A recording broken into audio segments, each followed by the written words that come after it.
Hello everyone, welcome to Brahmi academy.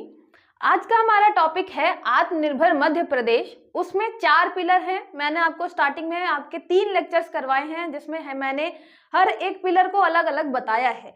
आज का जो हमारा टॉपिक है वो है अर्थव्यवस्था और रोजगार। यहाँ पे हम इकोनॉमी और अपने एम्प्लॉयमेंट की बात कर रहे हैं। जब हम मध्य प्रदेश में सेल्फ रिलायंट बनाने की बात करेंगे, मध्य प्रदेश को आत्मनिर्भर बनाने की बात करेंगे, तो मैंने पहले भी आपको बताया है इसमें ऐसा बहुत कम टॉपिक मिलेगा, बहुत कम ऐसे पॉइंट मिलेंगे जो आपके लिए नहीं होंगे। आप एक डिप्टी कलेक्टर वाले माइंडसेट से सोचिएगा कि हम अगर मध्य प्रदेश को आत्मनिर्भर बनाना चाहते हैं तो उसमें हमें कौन कौन सी चीजें लगेंगी। हमें लगेगा भौतिक इंफ्रास्ट्रक्चर, आपका फिजिकल इंफ्रास्ट्रक्चर, भौतिक अवसंरचना। उसके अलावा हमें लगेगा हमारे स्वास्थ्य और शिक्षा, जो हमारा हेल्थ और एजुकेशन है, उसमें बहुत अच्छा गवर्नमेंट करे, सुशासन की हम बात करेंगे, गुड गवर्नेंस की बात करेंगे। चौथा आपका आता है इकोनॉमी और रोजगार के बारे में, एम्प्लॉयमेंट के बारे में। तो फिर हमें इकोनॉमी में क्या क्या चीजें करनी है, रोजगार हम कैसे डेवलप कर सकते हैं। तो आज का हमारा पूरा का पूरा जो लेक्चर है उस पर पूरा का पूरा रहेगा। इसके पहले मैं जितनी भी चीजें बता चुकी हूँ आप एक बार जरूर देखिएगा सारी की सारी, जिससे एक कनेक्टिविटी बनी रहे। और बहुत सारे बच्चों के ये क्वेश्चन आते हैं कि मैम क्वेश्चन कैसे बनेंगे, क्योंकि ये प्रीलिम्स का आपका टॉपिक है। तो बीच बीच में मैं जब आपको बताती जाऊंगी तो मैं बताऊंगी आपको यहाँ से क्वेश्चन बन सकता है, ये आपका क्वेश्चन पूछा जा सकता है, क्योंकि लेक्चर ऑलरेडी बहुत बड़ा हो जाता है। तो मैं इसलिए लास्ट में ज्यादा क्वेश्चंस नहीं रखती हूँ। मैं अलग से इस टॉपिक और जितने भी टॉपिक नए टॉपिक ऐड हुए हैं उन सबका एमसीक्यू करवा दूंगी। ठीक है, तो आपको उसकी प्रॉब्लम नहीं होगी कि यहाँ से क्वेश्चन कैसे बनेंगे। हम एमसीक्यू के फॉर्म में सारी चीजें देख लेंगे। अभी आपको सिर्फ समझने पे फोकस करना है, क्योंकि आप पहली बार ये सारी चीजें पढ़ रहे हैं, तो आपको समझना है। और उसको जो मेन पॉइंट मिल रहा है, मैंने आपको बताया है कि एक छोटी सी आपको डायरी रखनी है, उसमें आपको सारी चीजें लिखनी है। ठीक है, चलिए स्टार्ट करते हैं। सबसे पहले देख लीजिए, ब्राह्मी एकेडमी आप पे आपको बहुत सारे मिल जाएंगे कोर्सेज, आप जाके वहां पे देख सकते हैं और परचेज कर सकते हैं। कोई भी डाउट है तो आप इस नंबर पे पूछ सकते हैं। और जिनको ये डाउट है कि मैं मतलब बहुत सारी चीजें, लगभग सारी चीजें अगर यूट्यूब पे करवाऊंगी तो वहां एक्स्ट्रा क्या मिलेगा, तो जब आप उसे विजिट करेंगे, और मैं खुद बता रही हूँ पर्सनली आपको कि वहां पे मैं बहुत सारी एक्स्ट्रा चीजें बताऊंगी, ट्रिक के माध्यम से कैसे याद करना है, आपको कैसे फोकस होके जितना पेपर में आना है उतना ही याद करना है। जो छोटी छोटी चीजें आप स्किप कर देते हैं, कैसे पेपर को समझना है, उसके अलावा एलिमिनेशन मेथड को कैसे यूज करना है, प्रीवियस ईयर के पूरे पेपर समझाकर मैं आपको सारी चीजें बताऊंगी। तो बहुत सारी चीजें आपको एक्स्ट्रा मिलेंगी एप्लीकेशन पे, कोर्सेज में। तो जाके एक बार विजिट जरूर करें, और कोई भी इंक्वायरी है तो आप इस नंबर पे कॉल करके पूछ सकते हैं। टेलीग्राम चैनल ब्राह्मी एकेडमी का ज्वाइन कर सकते हैं आप सारे के सारे पीडीएफ के लिए। मैं पीडीएफ वहां पे आपको अवेलेबल करा दूंगी, तो आप इसकी भी मतलब चिंता मत करिएगा। आत्मनिर्भर वाला जो पोर्शन है उसका पीडीएफ मैं हिंदी और इंग्लिश ऑलरेडी में वहां पे अपलोड कर चुकी हूँ, तो आप वहां पे जाके देख सकते हैं। ठीक है, फिर जब हम बात करते हैं, मैंने आपको बताया कि हमने 4 पिलर पढ़े हैं। आपका क्वेश्चन कहां से बनेगा, सबसे पहले तो यही पूछ सकता है कि हमारे पिलर्स कितने हैं।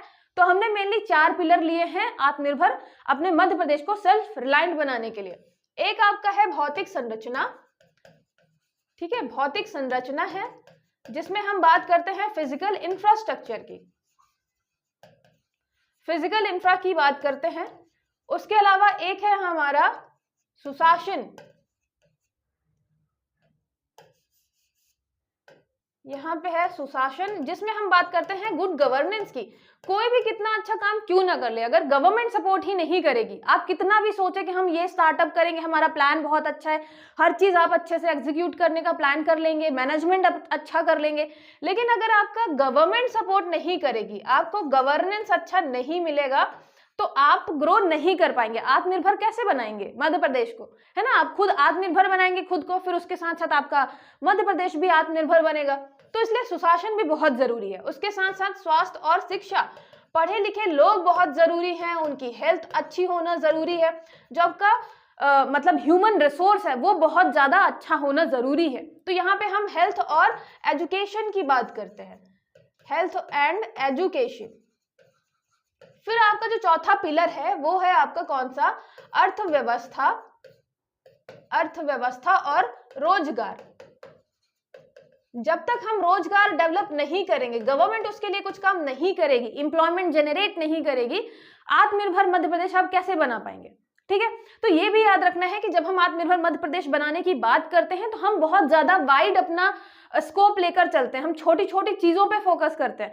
अगर मैंने बोला कि रोजगार भी करना है तो रोजगार किस सेक्टर में करना है, कैसे करना है, यहाँ पे हम पूरी प्लानिंग की बात कर रहे थे। आपका जो आत्मनिर्भर मध्य प्रदेश का एक रोड मैप बना था 3 साल का, 2020 में लॉन्च हुआ था, 2023 के लिए था, 2020 से 2023 कुछ कुछ ऐसे आपके एम थे, लक्ष्य थे जो कि 2024 तक के लिए बनाए गए थे। तो ये सारी चीजें आपको फिर दिमाग में रखनी है कि हम हर एक छोटी छोटी चीज पे कैसे फोकस करेंगे, साथ ही साथ गवर्नमेंट किस चीज में क्या काम कर रही है, चाहे वो आपका वन डिस्ट्रिक्ट वन प्रोडक्ट हो, चाहे आपका इंदौर को वाटर प्लस सिटी बनाना हो, हर घर जल पहुंचाना हो, हर एक चीज डिटेल में हमने आत्मनिर्भर मध्य प्रदेश में ऐड कर रखी थी। और यहीं से आपके क्वेश्चन बनते हैं कि हम क्या टारगेट करके चल रहे हैं और हमें अभी क्या करना चाहिए। साथ ही साथ जब आप मेंस में एक टॉपिक देखेंगे कि हमारा मध्य प्रदेश पिछड़ा क्यों है, हम पिछड़ा मतलब हर इकोनॉमी में हमारी इकोनॉमी मध्य प्रदेश की इतनी पिछड़ी क्यों है, तो आपको गिनती के 2-4 शब्द याद आते हैं कि हमारे मैन्युफैक्चरिंग अच्छी नहीं है, हमारे एग्रीकल्चर अच्छा है लेकिन उस पर ध्यान नहीं दे रहे तो वो भी बहुत पिछड़ा हुआ है, सर्विस सेक्टर हमारे यहाँ अच्छा नहीं है। फिर उसके अलावा हम बता देते हैं लेबर है तो एजुकेशन नहीं है, हेल्थ अच्छी नहीं है क्योंकि आपका शेड्यूल ट्राइब वाला इलाका है, 21% जनसंख्या आपकी शेड्यूल ट्राइब है इसलिए एजुकेशन नहीं है, बहुत सारी चीजें आप बता देते हैं, लेबर अच्छा नहीं है। लेकिन मैं आपको आज बताऊंगी इकोनॉमी और एम्प्लॉयमेंट में इतनी छोटी छोटी डिटेल में चीजें जो गवर्नमेंट कर रही है, जो आप सीधे मेंस में बता सकते हैं कि ये पॉइंट होने चाहिए, वो बहुत ज्यादा एनरिच करेगा आपके आंसर्स अगर वहां पे आप यूज करते हैं तो ये लेक्चर आपके लिए प्रीलिम्स के लिए इंपॉर्टेंट है ही क्योंकि सीधे सीधे टॉपिक है, उसके अलावा मेंस के लिए भी इसकी एक एक चीज बहुत इंपॉर्टेंट है। तो अपनी जो मैंने आप यहाँ पे रखी नहीं है आज, जो एक छोटी सी आपको बताई है डायरी रखनी है आपको पास में, वहां पे सारे आपके जितने भी वर्ड्स मिल रहे हैं इंपॉर्टेंट आपको वहां पे लिखने हैं। ठीक है, स्टार्ट करते हैं। सबसे पहले ये वाला पेज लाइट पेज है इसलिए मैं आपको हमेशा बताती हूँ कि थोड़ा क्वालिटी इंक्रीज कर लेंगे तो आपको दिखने लग जाएगा। यहाँ पे ये आपका आत्मनिर्भर मध्य प्रदेश का क्या है, पोर्टल है। यहाँ पे आपको 4 ये पिलर मिल जाएंगे, फिजिकल इंफ्रा, गवर्नेंस, फिर हो गया ये आपका health and education, economy and employment. उसके बाद मैंने आपको बताया था कि आप ये जरूर देखिएगा नीचे यहाँ पे मिशन लिखे हुए हैं, मिशन अर्थ, मिशन दक्ष, यहाँ पे किसकी बात की जा रही है, मिशन दक्ष, आपको दक्ष बनाने की बात की जा रही है, प्रशिक्षण की बात की जा रही है। फिर मिशन ग्रामोदय, जब हम ग्रामों का उदय करते हैं, ग्राम का डेवलपमेंट करते हैं। उसके अलावा मिशन जनगण, मतलब जो आपके लोग हैं, पीपल के ऊपर काम कर रहे हैं। उसके अलावा मिशन नगरोदय, नगरों का उदय कर रहे हैं, नगरों के ऊपर काम कर रहे हैं। मिशन निरामय, मतलब आप स्वस्थ रहें उसके लिए हम क्या कर रहे हैं, मिशन निरामय चालू किया है। मिशन बोधि, बोधि आपका एजुकेशन से रिलेटेड, तो मिशन बोधि पे काम कर रहे हैं। और हो गया मिशन निर्माण, जिसमें हम इंफ्रा की बात करते हैं, इंफ्रास्ट्रक्चर डेवलपमेंट की बात करते हैं। तो ये आपको ये पूरे के पूरे पॉइंट रखने हैं आपके पास कि इनमें से कौन सा मिशन शामिल नहीं है आपके इसमें आत्मनिर्भर मध्य प्रदेश में। तो ये यहाँ से भी एक क्वेश्चन पूछा जा सकता है। देखिए फैक्ट की बात मैं बता दूं कि अभी यहाँ पे आप सिलेबस चेंज हुआ है, पहली बार ही हम पेपर देखेंगे, चाहे वो किसी भी मतलब कोई भी टीचर हो, यूट्यूब पे हो या कोई और पढ़ा रहा हो, उसके अलावा कोई स्टूडेंट हो जो बहुत टाइम से पढ़ रहा हो, किसी को एग्जैक्टली 100% नहीं पता कि क्या क्वेश्चन बनेगा। सब सिलेबस देख रहे हैं, फिर अनुमान लगा रहे हैं कि यहाँ से ऐसे क्वेश्चन बन सकते हैं। तो मैं भी वही चीज कर रही हूँ। यहाँ पे आपको आत्मनिर्भर मध्य प्रदेश में जो ये अलग अलग मिशन दिख रहे हैं, जो ये पिलर दिख रहे हैं, पिलर के जो अलग अलग पार्ट्स दिख रहे हैं, यही सारे आपके क्वेश्चन पूछे जा सकते हैं, है ना। मतलब यही है, एक्सपेक्टेड यही है कि यहाँ से क्वेश्चन बनेंगे। तो हर एक चीज जो आपको लगती है कि ये आपके एक क्वेश्चन पूछा जा सकता है, ये आपका मतलब एमसीक्यू टाइप क्वेश्चन बन सकता है, तो वो आपको जरूर नोटिस करना है। ठीक है, चलिए स्टार्ट करते हैं। आज का बहुत सारी चीजें इसमें हमें डिस्कस करनी है। सबसे पहले तो आपको ये बता दूं मैं कि जो गवर्नमेंट है उसने क्या लिया है, जो आपका पूरा का पूरा अर्थव्यवस्था और रोजगार वाला जो आपका पॉइंट है, उसमें गवर्नमेंट ने सबसे पहले क्या किया है, उसको 4 उप समूहों में डिवाइड कर लिया है। मतलब यहाँ पे हमने अर्थव्यवस्था और रोजगार, जो आपका इकोनॉमी और एम्प्लॉयमेंट वाला है सेक्शन, उसको और कैटेगराइज कर लिया है। मतलब सीधी बात है, हम अगर बहुत छोटे से छोटा प्लान बनाएंगे, हम हर एक चीज का ध्यान रखेंगे, तो वो हम ज्यादा अच्छे तरीके से अचीव कर पाएंगे। सेम ऐसे ही हमने 4 उप समूहों में डिवाइड किया है ना। पहला समूह है आपका कृषि और संबद्ध क्षेत्र, मतलब आपका एग्रीकल्चर, साथ ही साथ उससे जो रिलेटेड सेक्टर्स हैं, उनके बारे में हम बात करेंगे। अच्छा, आत्मनिर्भर मध्य प्रदेश में आपको यह भी ध्यान रखना है कि हम मध्य प्रदेश की बात कर रहे हैं। मध्य प्रदेश में जब हम अर्थव्यवस्था की बात करेंगे तो सीधी बात है, हम कृषि को सबसे ज्यादा इंपॉर्टेंट देंगे कि क्योंकि कृषि ही हमारे यहाँ अभी सबसे ज्यादा चल रही है ना। आपको पता है कि कितने ज्यादा परसेंटेज आपके जो लोग हैं वो एग्रीकल्चर में लगे हुए हैं। तो अगर हम अर्थव्यवस्था अच्छी करने की बात करेंगे तो किसकी बात करेंगे? एग्रीकल्चर की बात करेंगे। एग्रीकल्चर से रिलेटेड जो आपके अदर सेक्टर्स हैं उनकी बात करेंगे। उसके अलावा उद्योग एवं कौशल विकास, यहाँ पे फिर हम किसकी बात करते हैं? इंडस्ट्रीज की बात करते हैं। इंडस्ट्री की जब बात करेंगे तो हम कौशल विकास की बात करेंगे कि आपका स्किल डेवलपमेंट होना चाहिए, तब तो आप जाके इंडस्ट्री में या कहीं भी काम कर पाएंगे। आपके अंदर वो स्किल होना चाहिए, तभी आपको कोई फैक्ट्री काम देगी। फिर होता है प्राकृतिक संसाधन, हमारे पास नेचुरल रिसोर्सेज कितने हैं, तो हम फिर नेचुरल रिसोर्सेज की बात करेंगे कि हम उनका कैसे यूज कर सकते हैं रोजगार जनरेट करने में और अपनी अर्थव्यवस्था इकोनॉमी को डेवलप करने में। फिर आता है व्यापार एवं वाणिज्य, हम बिजनेस और ट्रेड की बात करते हैं, ट्रेड एंड कॉमर्स। उसमें हम क्या कर सकते हैं? बिजनेस भी हम ग्रो करेंगे। ये भी समझिएगा कि जब हम ट्रेड की बात करेंगे, हम अगर निर्यात की बात करते हैं, हम एक्सपोर्ट की बात करते हैं, तब हम क्या करेंगे? तब उसमें भी हम ध्यान देंगे कि हमारा मध्य प्रदेश किस सेक्टर में स्ट्रांग है। तो हमारा मध्य प्रदेश एग्रीकल्चर सेक्टर में स्ट्रांग है। 7 बार हमें कृषि कर्मण अवार्ड मिल चुका है। तो फिर हम यहाँ पे व्यापार और वाणिज्य में भी ध्यान देंगे, किसमें? अपने एग्रीकल्चर वाले सेक्टर में। आया समझ में? तो सारी चीजें आपको जो है उद्योग अलग अलग सेक्टर में लगाएंगे, उसमें भी हम ज्यादा उद्योग किसमें ढूंढेंगे कि भाई एग्रीकल्चर से रिलेटेड अगर कोई मिल जाता है। उसके अलावा हमारे पास जो नेचुरल रिसोर्सेज हैं, हमारे पास जो ऐसे खनिज वगैरह हैं, हम उस पर ध्यान देंगे। तो बेसिक चीजें हैं जो एज अ डिप्टी कलेक्टर आपके दिमाग में आती है कि ये तो होना ही चाहिए, आत्मनिर्भर मध्य प्रदेश है तो ये तो हमें करना ही पड़ेगा। तो वो सारी चीजें आती है। फिर हम यहाँ पे बात करते हैं, ये 5 मंत्र बोले गए हैं आपके किसके लिए? इकोनॉमी और एम्प्लॉयमेंट जनरेशन के लिए। ये 5 मंत्र आपको अच्छे से याद होने चाहिए कि हम किस किस चीज पे ज्यादा फोकस कर रहे हैं। पहली बात कर रहे हैं आत्मनिर्भर मध्य प्रदेश के लिए, अर्थ वैश्विक प्रतिस्पर्धा, ग्लोबल कॉम्पिटेटिवनेस होना चाहिए। यहाँ पे CSR का जो फुल फॉर्म है वो है, एक C वाला हो गया ग्लोबल कॉम्पिटेटिवनेस, C मतलब कॉम्पिटेटिवनेस, S मतलब सस्टेनेबिलिटी, R मतलब आपका रिजिलियंट। आपका जो हम जब बात करते हैं ग्रो करने की, तो आज के टाइम पे आपको भी पता है हम सस्टेनेबल ग्रोथ की बात करते हैं, सस्टेनेबल डेवलपमेंट की बात करते हैं। तो सबसे पहला कि ग्लोबल में जो हमारे प्रोडक्ट हैं, हम जो भी, चाहे वो एग्रीकल्चर के हो चाहे कोई और प्रोडक्ट हो, ग्लोबल कॉम्पिटेटिवनेस होना चाहिए। वैश्विक स्तर पे उसका जो प्रतिस्पर्धा है वो इतनी होनी चाहिए कि लोग बाहर खरीदें। ये नहीं बोलते कि तुम्हारे यहाँ का माल अच्छा नहीं है, बहुत ही गंदी क्वालिटी का है, तो हम नहीं खरीदेंगे। तो हम ग्रो करेंगे, हम कोई भी चीज आगे बढ़ाएंगे तो उसमें हम देखेंगे कि उसका वैश्विक रूप में जो उसका कंपटीशन है अलग अलग जो आपके बड़े बड़े कंपनीज हैं उनसे, तो उनसे हम compete कर पाए, हमारा प्रोडक्ट उनसे compete कर पाए। फिर सस्टेनेबिलिटी की बात करते हैं, कोई भी चीज करेंगे हम सस्टेनेबल जरूर करेंगे, है ना, सस्टेनेबिलिटी का ध्यान रखेंगे।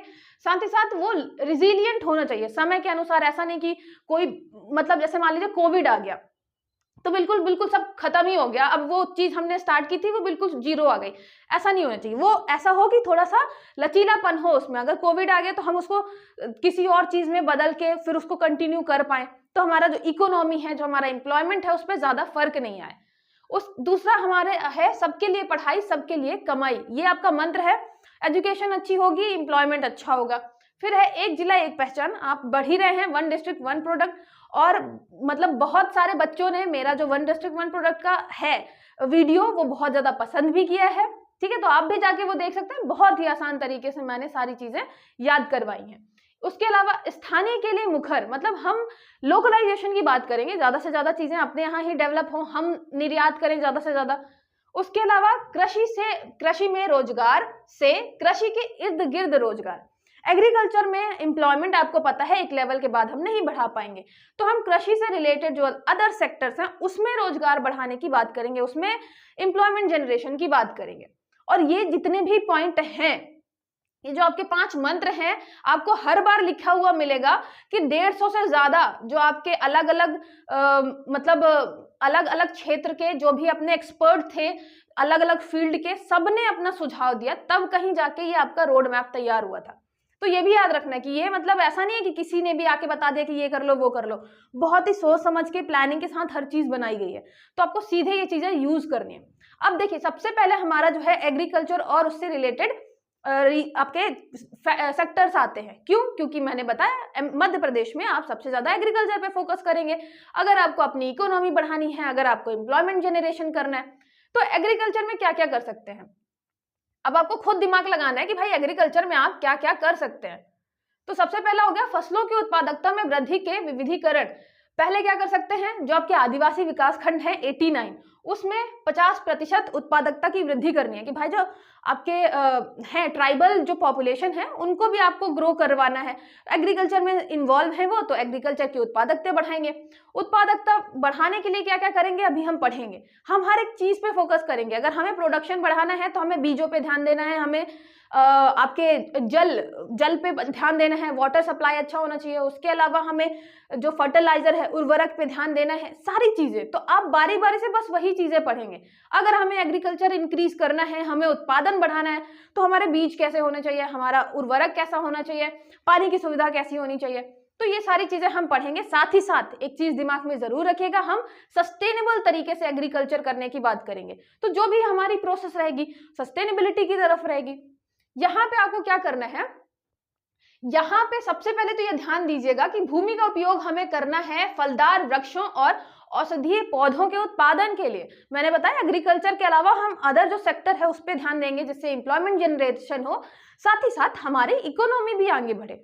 तो हम क्या करेंगे, फलदार जो आपके फ्रूट्स वाले पेड़ हैं, उसके अलावा औषधि जो है मेडिसिनल जो प्लांट्स है उस पर हम काम करेंगे।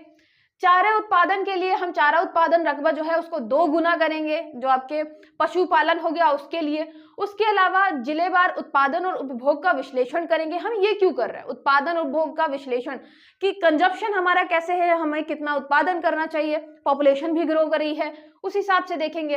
फिर किसान को मृदा स्वास्थ्य कार्ड उपलब्ध कराना। आपको भी पता है कि सॉइल हेल्थ कार्ड जो है वो अगर किसान के पास रहेगा तो फालतू का उर्वरक है, फर्टिलाइजर है, ये सारी चीजें यूज नहीं करेगा। उसे पता होगा कि उसकी मिट्टी को क्या चाहिए, क्योंकि हमें कहीं ना कहीं अपना सस्टेनेबल तरीका लेके चलना है, पर्यावरण को भी बचाना है, मिट्टी को भी बचाना है। तो सॉइल हेल्थ कार्ड की बात होगी ही होगी।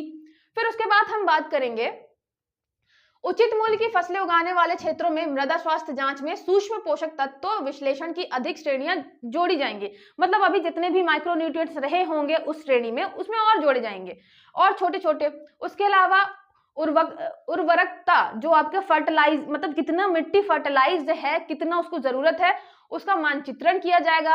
यहाँ पे GIS पोर्टल से जोड़ा जाएगा। अब देखिए इन सारी चीजों को हम टेक्नोलॉजी से जोड़ रहे हैं जिससे ऑनलाइन ही अपना जो किसान है वो देख पाए, या एक नंबर अलॉट कर देंगे कि आप इसमें फोन लगाओ और बात करके पूछ लो कि आपकी जो मिट्टी है उसमें कौन से पोषक तत्व है, किस चीज की कमी है, आपको उसमें क्या डालना है मिट्टी में और अच्छा बनाने के लिए। फिर बात करते हैं बीजों की। अब जब हम बीज की बात करेंगे तो सबसे पहले तो हम बीज एक निगम बनाएंगे, है ना, एक हम कोऑपरेटिव टाइप का बनाएंगे जिसमें हम बीजों पे अनुसंधान करेंगे। उसके अलावा हाइब्रिड बीज बनाएंगे। उसके अलावा हम ऐसे बीज बनाएंगे जो कि मतलब जल्दी से ग्रो कर जाते हैं, तो हम अनुसंधान करेंगे अलग अलग बीजों पे। तो यहाँ पे सबसे पहले तो हम क्या करेंगे, कृषि विभाग के कृषि प्रक्षेत्रों पर हाइब्रिड जैविक नवीन किस्मों के बीजों का उत्पादन। कुछ हाइब्रिड होंगे, जैविक मतलब आपका ऑर्गेनिक सीड्स की हम बनाएंगे, नवीन किस्म डेवलप करेंगे, अनुसंधान करेंगे ज्यादा से ज्यादा। तो ये बहुत ज्यादा जरूरी है कि हम किस पे काम करें, अपने सीड्स को अच्छा बनाएं। बीज अनुसंधान, सीड्स पे रिसर्च करेंगे, सूखा प्रतिरोधी बीज उत्पादकता। आप देखेंगे जो आपका क्वेश्चन है हर साल 2020, 21, 20 का तो एग्जैक्टली याद नहीं है, 21 का था, 22 का था, 23 में था, आपका एग्रीकल्चर से रिलेटेड पूछा गया ये वाला पोर्शन जो फूड सिक्योरिटी वाला है कि आपका जो बीटी ब्रिंजल है, बीटी कॉटन है, उसमें कौन सी चीज हमने डाली है ना, वो किस फायदे के लिए यूज हो रही है।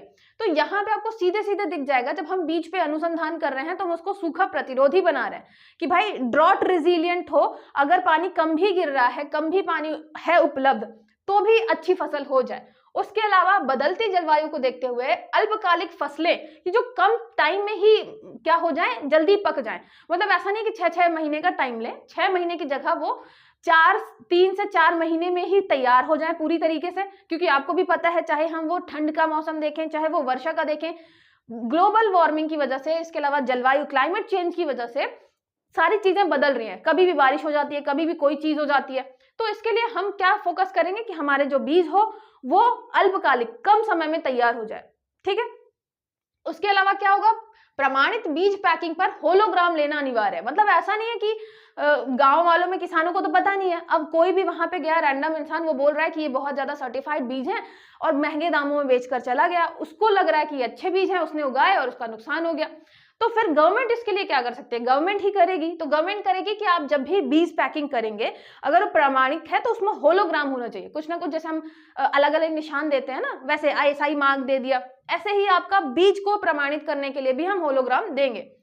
उसके अलावा यहाँ पे 3000 बीज ग्राम विकसित किए जाएंगे। अब देखिए, ये कुछ जो आपके ये फैक्ट है, 3000 बीज ग्राम विकसित किए जाएंगे। जरूरी नहीं है ये पूछे, लेकिन फिर भी आपको पता होना चाहिए, तो आप छोटी वाली नोट्स में ये जरूर ऐड करिएगा। 3000 बीज ग्राम हमें विकसित करने हैं, जहां पे आपको अच्छी किस्म के बीज मिल जाएंगे। लहरीबाई का नाम जरूर याद रखिएगा। फिर हो गया आपका, विभिन्न फसलों के उन्नत बीजों का उत्पादन कर प्रदेश को बीज आवश्यकता की पूर्ति की जाएगी। यहाँ पे जितने भी आपके विभिन्न फसल हैं, सोयाबीन, चना, सरसों, धान, गेहूं, इन सब में हम उन्नत बीज जो है उसको डेवलप करेंगे, फिर सबको प्रोवाइड करेंगे। दो चीजें होंगी इससे, तो एक तो क्लाइमेट चेंज जो हो रहा है, जो हमारा जलवायु परिवर्तन है, उसमें हमारी जो ये फसल है वो मेंटेन कर पाए खुद को, साथ ही साथ हमें जनसंख्या बढ़ रही है तो ज्यादा से ज्यादा प्रोडक्शन भी चाहिए। तो दोनों चीजें होंगी, इसलिए हमें उन्नत बीज चाहिए, हमें अच्छी किस्म के बीज चाहिए। उसके अलावा क्या होगा, किसानों की भागीदारी के माध्यम से संकर बीज उत्पादन, संकर बीज मतलब हाइब्रिड वाले जो आपके बीज हैं, हम उसकी बात कर रहे हैं, जैसे कि मक्का, धान, सरसों आदि उत्पादन कर प्रदेश को हाइब्रिड बीज उत्पादन हब बनाया जाएगा, कि हम हाइब्रिड बीज उत्पादन हब बनना चाहते हैं। तो मध्य प्रदेश, देखिए, आत्मनिर्भर के लिए हम एग्रीकल्चर पे ध्यान देंगे, तो हम एग्रीकल्चर में अच्छे हैं, तो क्यों ना एग्रीकल्चर में हम इतने अच्छे हों कि हम पूरे के पूरे देश के लिए एक हाइब्रिड हब की तरह काम करें। तो ये भी आपको ध्यान देना है कि हम क्या कर रहे हैं, डेवलप कर रहे हैं हाइब्रिड बीज उत्पादन का हब, जिससे मध्य प्रदेश बन पाए। उसके अलावा उद्यानिकी 100 जो है उद्यानिकी नर्सरियों का पीपीपी मॉडल पे, आपका जो प्राइवेट पार्टनरशिप हम ले रहे हैं, किसके लिए, उद्यानिकी के लिए, हॉर्टिकल्चर के लिए। आपको भी पता है उसमें, मतलब हॉर्टिकल्चर में अगर प्राइवेट इन्वॉल्व हो जाएगा तो उसमें किसानों को भी लाभ है, उसके अलावा रोजगार भी उत्पन्न होगा, उसके अलावा इकोनॉमी, अर्थव्यवस्था भी बढ़ेगी, पैसे अच्छे खासे आएंगे अपने मध्य प्रदेश के पास, लोगों के पास। तो हम उस पर भी ध्यान दे रहे हैं, 100 पे अभी स्टार्ट करेंगे। उसके अलावा 20 ग्रीन हाउस समूहों का भी विकास किया जाएगा, जिससे मतलब जो एजुकेशन दी जा सके आपके किसानों को। उसके अलावा 15,000 सोलर पंप दिए जाएंगे। अब आपको ये भी फैक्ट याद रखना है, किसानों को हम 15,000 सोलर पंप दे रहे हैं, ठीक है। यहाँ पे जो आपके स्थापित है ये ठीक है, जो स्थापित है उसमें हमें और करना है 15,000। फिर आपका राज्य स्तरीय कौशल उन्नयन केंद्र स्थापित किया जाएगा। यहाँ कृषि विभाग के अंतर्गत ये सारी चीजें हैं। किसानों का प्रतिशत जिनका कौशल उन्नयन किया गया है, मतलब यहाँ पे हम किसकी बात कर रहे हैं, प्रशिक्षण देने की बात कर रहे हैं। कोई भी किसान बहुत ज्यादा जल्दी टेक्नोलॉजी मतलब अडॉप्ट नहीं कर लेगा। ऐसा भी नहीं है कि इस वाले टाइम में, एक टाइम में उसने अपने बीज उगाए, जस्ट दूसरे ही टाइम में वो भरोसा कर ले कि दूसरे बीज अच्छे हैं और उनका यूज करने लग जाए। तो हमें उनको राज्य स्तरीय कौशल उन्नयन केंद्र बनाने पड़ेंगे, जिससे हम किसानों को क्या दे पाए, प्रशिक्षण दे पाए। फिर होता है आपका छोटे अनाज, जो मिलेट कहलाते हैं, जिनको मोदी जी ने श्री अन्न भी बोला है। तो ये श्री अन्न है, उनके मूल्य संवर्धन के लिए विशेष योजना, क्योंकि लोग मिलेट्स क्यों नहीं उगाते, हमारा जो श्री अन्न है, जो मोटे अनाज है, क्यों नहीं उगाते, क्योंकि उनमें पैसा अच्छा नहीं है। तो फिर हम उसका मूल्य संवर्धन, उसका वैल्यू इंक्रीज करने की बात करेंगे कि उसमें भी आपको फायदा मिलेगा। आप उगाइए, तो गेहूं चावल के अलावा भी आप कुछ उगाइए, फायदा भी करेगा, वो हेल्थ के लिए भी बहुत अच्छा है, साथ ही साथ पैसे भी उसमें अच्छा मिलेंगे। तो गवर्नमेंट इसके लिए काम कर रही है। फिर आता है आपका प्राथमिक कृषि ऋण सोसाइटी, जो आपका प्राइमरी एग्रीकल्चर कोऑपरेटिव सोसाइटी है, जहां पे आपको लोन वगैरह मिलेगा। तो कोऑपरेटिव सोसाइटी को हम विकसित करने की बात कर रहे हैं। जिन गांव में नहीं है, जिन गांव में है, उनको और अच्छा बनाने के लिए तो सामान्य सुविधा केंद्र के रूप में विकसित किया जाएगा, जिसमें कृषि ऋण, एग्रीकल्चरल लोन जो है आपका, विपणन और कृषि संबंधित सुविधाएं दी जाएंगी, मार्केटिंग भी मिल जाएगी आपको। उसके अलावा एग्रीकल्चर से रिलेटेड जो भी अलग सुविधाएं हैं, जो भी प्रॉब्लम है, आप कोऑपरेटिव सोसाइटी में ये चीजें जाके डिस्कस कर सकते हैं। तो इनको सामान्य सुविधा केंद्र बनाया जाएगा, एक सुविधा की तरह एक केंद्र बनाया जाएगा। कहाँ पे, कोऑपरेटिव सोसाइटी को।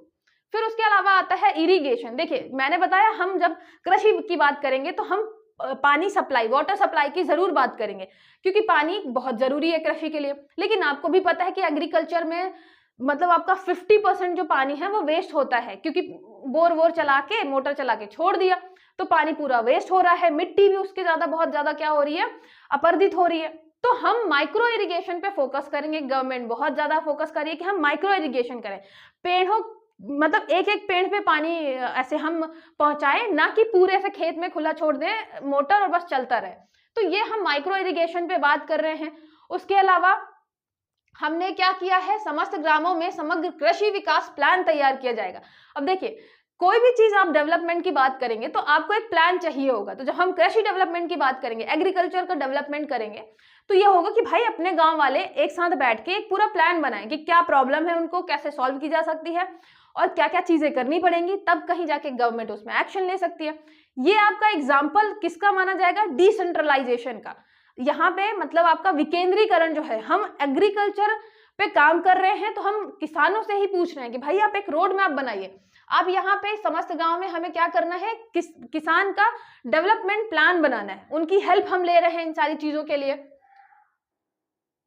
फिर राज्य के विशेषकर बुंदेलखंड क्षेत्र में, ये जरूर याद रखिएगा, हम बुंदेलखंड क्षेत्र में 1000 किसानों को पान की खेती से जोड़ रहे हैं। तो पान की खेती से किससे जोड़ रहे हैं, बुंदेलखंड क्षेत्र 1000 किसान। ठीक है, ये आपके ऐसे क्वेश्चन हैं जो पूछे जा सकते हैं कि भाई हम किस क्षेत्र में पान की खेती पे फोकस कर रहे हैं। तो हम 1000 किसानों को कहाँ पे कर रहे हैं, विकास कर रहे हैं, बुंदेलखंड वाले एरिया में पान की खेती के लिए। फिर आपका आएगा यहाँ पे जोखिम प्रबंधन हेतु नवीन उन्नत कृषि तकनीक।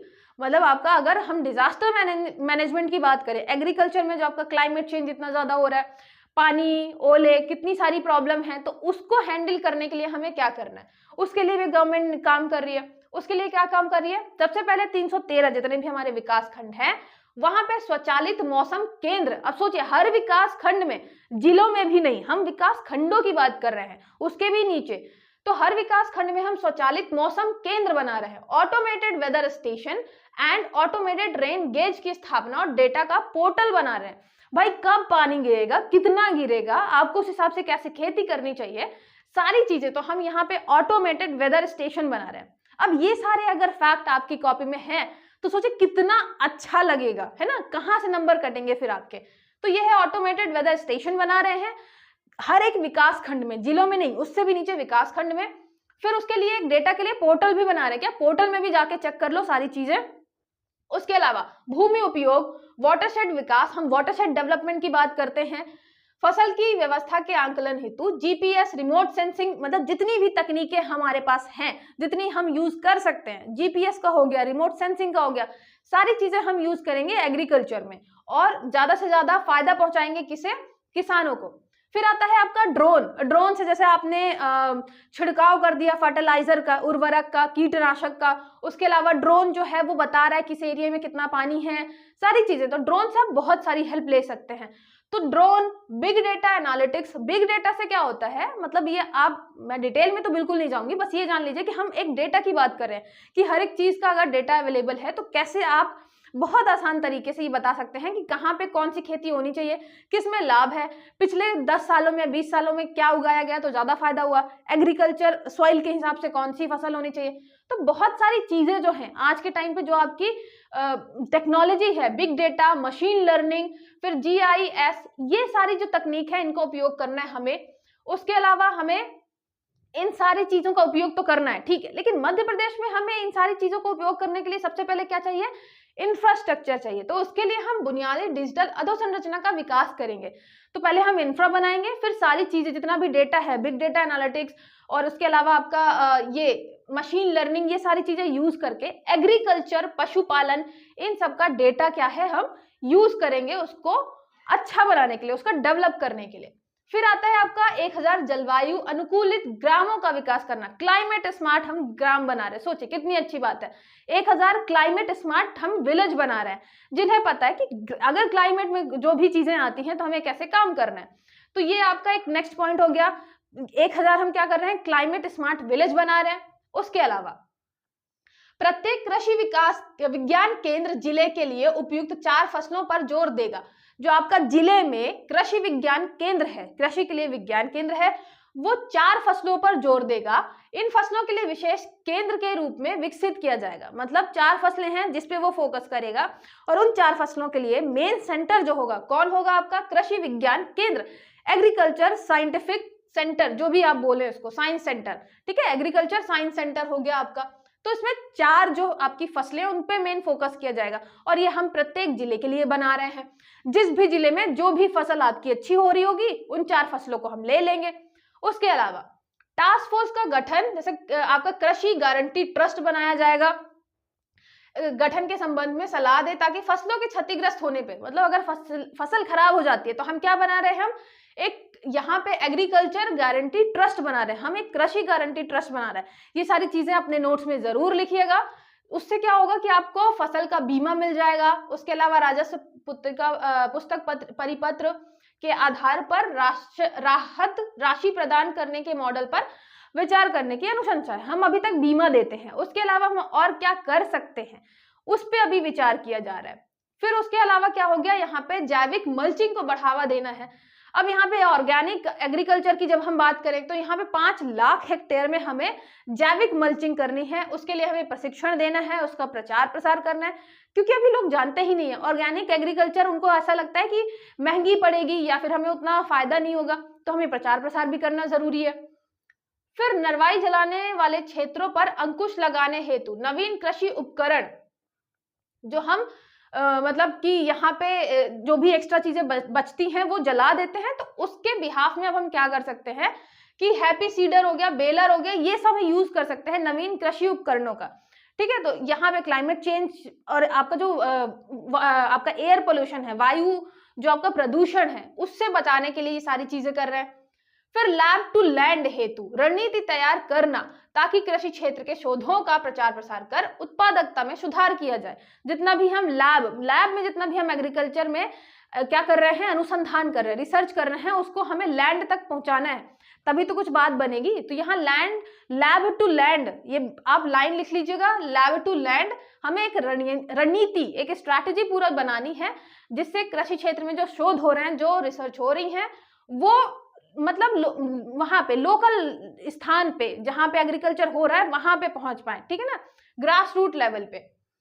फिर यहाँ पे आता है कृषि अधोसंरचना का विकास, ताकि घरेलू और विदेशी उपभोक्ताओं हेतु उत्पादन और कुशल वितरण तंत्र को सहयोग मिले। अब देखिए यहाँ पे हम एग्रीकल्चर पे बात सिर्फ इस पे नहीं कर रहे हैं कि हम अपने खाने पीने के लिए बस पैदा कर ले, हम निर्यात की भी बात करेंगे। जब हम निर्यात की बात करेंगे तो वहां पे जो विदेशी उपभोक्ता है, जो हमारे फॉरेन कंज्यूमर हैं, वो किस चीज पे ज्यादा मतलब प्रेफर करते हैं, किस चीज को ज्यादा यूज करते हैं, हम उस पर भी ध्यान देंगे। उसके लिए हम एक पूरा कुशल वितरण तंत्र बनाएंगे, हम एक पूरा अच्छे से क्या बनाएंगे, पूरा एक रोड मैप बनाएंगे कि हमें क्या करना है। सबसे पहले हमें करना है 6 जिलों में कृषि विज्ञान केंद्रों की स्थापना। 6 जिले चूज करने हैं, एग्रीकल्चर साइंस सेंटर बनाना है, जहां पे हम, वही मैंने बताया, 4 अपनी फसल है, मेन फसलें, उनका हम डेवलपमेंट करेंगे, सारी चीजें प्रोवाइड करेंगे। उसके अलावा पोस्ट हार्वेस्ट प्रबंधन सबसे मेन होता है। हार्वेस्ट के बाद प्रबंधन कैसे करना है, जिससे आपका एग्रीकल्चर जो प्रोडक्ट है वो खराब नहीं हो, उसकी स्थापना की जाएगी। ठीक है, तो एक संस्था बनाई जाएगी, किसके लिए, राज्य स्तर पर पोस्ट हार्वेस्ट प्रबंधन संस्थान। फिर आता है 5 स्थानों पर फसल रोग अनुसंधान प्रयोगशाला। फसल रोग पे अगर हमें रिसर्च करनी है, अनुसंधान करना है, तो उसके लिए प्रयोगशाला जरूरी है, तो हम 5 स्थानों पर प्रयोगशाला बनाएंगे। फिर मृदा हेतु एक क्रियाशील फाइटो सैनिटरी लैब कृषि विश्वविद्यालय जबलपुर में बनाई जाएगी। तो यहाँ पे मिट्टी के लिए हम क्या करेंगे, जबलपुर में जो आपका कृषि विश्वविद्यालय है, एग्रीकल्चर जो यूनिवर्सिटी है, वहां पे हम फाइटो सैनिटरी लैब बनाएंगे, किसके लिए, आपके सॉइल के लिए। फिर उसके बाद क्या करेंगे, सभी जिलों में उच्च गुणवत्ता वाली प्रशिक्षण प्रयोगशालाएं, यहाँ पे प्रशिक्षण ही परीक्षण, मतलब यहाँ पे जितना भी आपका सभी जिलों में बात करें, हर एक जिले में हम क्या करेंगे, प्रयोगशाला बनाएंगे, लेबोरेटरी बनाएंगे, जिससे हम उच्च गुणवत्ता पे क्या कर पाए, टेस्ट कर पाए। तो आप देखेंगे कि जब हम बात कर रहे हैं किसकी, हम जब बात कर रहे हैं विदेशी जो आपके कस्टमर हैं उनको सेटिस्फाई करने की, कि हम उनको सामान कैसे भेज सकते हैं, तो हम हर जगह क्या बात कर रहे हैं, लेबोरेटरी की। जितना हम मतलब ऐसी कौन सी चीज हम यूज करें जिससे जो हमारा प्रोडक्ट तैयार हो वो ग्लोबल मार्केट में वो उतारा जा सके, लोग उसे ले सकें। क्योंकि आपको भी पता है कि जब हम विदेशों में कोई भी सामान भेजते हैं तो उनके बहुत सारे स्टैंडर्ड्स होते हैं, ऐसा होना चाहिए, ऐसा होना चाहिए, ये यूज होना चाहिए, ये यूज नहीं होना चाहिए। तो इन सारी चीजों के लिए हमें लेबोरेटरी बनानी है, हर एक जिले में कृषि विज्ञान केंद्र बनाने हैं, ठीक है। तो ये भी याद रखिएगा। 5 जो स्थानों पर क्या करना है, हमें फसल रोग अनुसंधान प्रयोगशाला बनानी है। जबलपुर में हमें एक मृदा के लिए फाइटोसैनिटरी लैब भी बनानी है। फिर यहाँ पे बात करते हैं, यहाँ पे कस्टम हायरिंग सेंटर, ये जरूर याद रखिएगा, ये हम बहुत ज्यादा बात करते हैं। 3000 से ज्यादा हमें क्या करने हैं, नए कस्टम हायरिंग सेंटर बनाने हैं। ये क्या होता है, ये ऐसा होता है कि बहुत सारे छोटे छोटे किसान जो कि जो एग्रीकल्चर यंत्र हैं, जो टेक्नोलॉजी है, जो मशीन्स है, जो यूज नहीं कर पा रहे हैं, वो अब इतना नहीं है उनके पास पैसा कि वो खरीद पाए, तो हम एक क्या कर देंगे, एक ऐसा सेंटर बना देंगे जहां से वो उसको हायर कर पाएंगे। मतलब चाहे तो वो रेंट पे ले सकते हैं, चाहे कुछ लोग मिलके इकट्ठा भी ले सकते हैं। तो ऐसे हम सेंटर्स बना देंगे जहां पे वो मशीन रेंट पे ले सकते हैं। तो सोचे कितनी अच्छी होगी चीजें कि वहां पे एक सेंटर रहेगा जहां पे सारी मशीन अवेलेबल है, किसान जाएगा, थोड़े टाइम के लिए रेंट पे लेगा और अपना काम करके फिर वापस। तो यहाँ पे हो गया कस्टम हायरिंग सेंटर। प्राइवेटली भी होता है, पीपीपी मॉडल में भी होता है। उसके अलावा कृषक उत्पादक संगठन जो आपके फार्मर प्रोड्यूसर ऑर्गेनाइजेशन है के साथ 500 नए कस्टम हायरिंग सेंटर बनाना है। तो जो आपके फार्मर प्रोड्यूसर ऑर्गेनाइजेशन है, यहाँ पे कृषक उत्पादक संगठन है, उनके साथ मिलकर लगभग हमें 500 के लगभग क्या करने हैं, नए कस्टम हायरिंग सेंटर्स बनाने हैं। उसके अलावा हमें 3000 नए कस्टम हायरिंग सेंटर बनाने हैं, ठीक है। तो इनके साथ मिलकर बनाने हैं 300, उसके अलावा 3000 हमें बनाने हैं, इनके साथ मिलकर बनाने 500, उसके अलावा 300 हमें नए बनाने हैं। कस्टम हायरिंग सेंटर जरूर याद रखिएगा ये नाम। उसके अलावा कृषि यंत्रीकरण के बड़े निर्माताओं के साथ मिलकर 10 कृषि यंत्र कौशल विकास संस्थानों की हमें क्या करनी है, स्थापना करनी है। जैसे कि हमारे यहाँ ट्रैक्टर बना रहे हैं, उसके अलावा मान लीजिए जितनी भी बड़ी बड़ी थ्रेशर वगैरह है, जितनी भी बड़ी बड़ी मशीनें हैं जो यूज हो रही है एग्रीकल्चर में, उनके साथ मिलके उनका मतलब साथ लेके गवर्नमेंट क्या करेगी, 10 कृषि यंत्र कौशल विकास संस्थान बनाएगी कि हमें कैसे एग्रीकल्चर जो आपकी मशीन है, जो यंत्र हैं, उनको यूज करना है। उनको प्रशिक्षण देने के लिए उस फील्ड में हम क्या करेंगे, 10 कृषि यंत्र कौशल विकास संस्थान बनाएंगे, ठीक है, सेंटर्स बना रहे हैं। अब देखिए इससे जो है वो कंपनी को भी लाभ होगा, क्योंकि जब लोग जानते होंगे उसके बारे में कि कैसे यूज करना है, कितना इफेक्टिवली हम अपना एग्रीकल्चर जो है वो कर सकते हैं, उत्पादन बढ़ा सकते हैं, तो वो लोग खरीदेंगे तो कंपनी को फायदा होगा। तो इसलिए गवर्नमेंट इनको इंक्लूड कर रही है इस योजना में कि भाई आपके साथ मिलकर हमें क्या करना है, कृषि यंत्र कौशल विकास संस्थान, हमें एक स्किल डेवलपमेंट संस्थान बनाना है। किसके लिए, कृषि यंत्र के लिए। उसके अलावा ज्ञान दूत योजना याद रखना, यंत्र दूत योजना। तो यंत्र दूत योजना जो है वो 1000 ग्रामों में मशीनीकृत कृषि प्रणाली स्थापित की जाएगी, जिससे जो आपके जो किसान हैं, आपको भी पता है कि किसान बहुत ज्यादा पुरानी टेक्निक्स वगैरह यूज कर रहे हैं एग्रीकल्चर में अभी भी, इसलिए प्रोडक्शन इंक्रीज नहीं हो रहा। तो हम यंत्र दूत योजना के अंतर्गत 1000 ग्रामों को मशीनीकृत कृषि पे क्या करेंगे, हम कृषि प्रणाली स्थापित करेंगे, ठीक है। ये सारी चीजें लिखते जाइएगा। यंत्र दूत आपकी क्या हो गई, योजना हो गई। उसके अलावा आपकी हलधर योजना हो गई, 1 लाख हेक्टेयर भूमि की गहरी जुताई की जाएगी, तो ये आपकी हो गई हलधर योजना। उसके अलावा रैड्स बेड प्लास्टर और रिज फरो प्लांटर, ये जो आपका प्लांटर है ये यंत्र है, ऐसे मतलब मशीन्स होती हैं। तो मशीन है क्या है इसके बारे में मत जानिए, बस ये जानिए कि यहाँ पे हम 2 मशीनों की बात कर रहे हैं, जिसके सहयोग से 15 लाख हेक्टेयर भूमि में रैड्स बेड पद्धति का विस्तार किया जाएगा। मतलब एक जैसे मेड़ रहती है, फिर थोड़ा सा गड्ढा रहता है, फिर मेड़ रहता है, तो उस पद्धति का विकास करना है। उसके लिए आपको 2 यंत्र के नाम याद रखने हैं, दोनों क्या है, प्लांटर है। रैड्स बेड प्लांटर है, रिज फरो आपका प्लांटर है, ठीक है। फिर बात आती है पीपीपी मॉडल पे हम टिश्यू कल्चर की सुविधा तैयार करेंगे। अब टिश्यू कल्चर देखिए, टिश्यू कल्चर महंगा है, इसलिए हम प्राइवेटली उसका क्या कर रहे हैं, इन्वेस्टमेंट ले रहे हैं। साथ ही साथ वो बहुत ज्यादा जरूरी है एग्रीकल्चर के लिए। अब टिश्यू कल्चर में ऐसा डिटेलिंग तो आप साइंस में पढ़ते हैं, बस इसमें ये समझिए कि जो आपका प्लांट सेल है हम उसको टिश्यू तक डेवलप करते हैं लेबोरेटरी में, फिर देते हैं किसके लिए, उगाने के लिए। उसमें जो भी हम चीजें चाहें, जितनी भी हम कैरेक्टरिस्टिक चाहें, वो क्या करते हैं, हम डेवलप कर लेते हैं। इससे आपका जो बीज होता है, जो आपका फसल होती है, बहुत अच्छी होती है। साथ ही साथ जो आपका ग्लोबल कॉम्पिटिटिवनेस होता है, स्टैंडर्ड्स होते हैं जो अलग अलग, वो हम कंपीट कर पाते हैं। तो हमें अभी कितने टिश्यू कल्चर सुविधा तैयार करनी है? 10 करनी है, याद रखिएगा 10 स्थानों पर करनी है।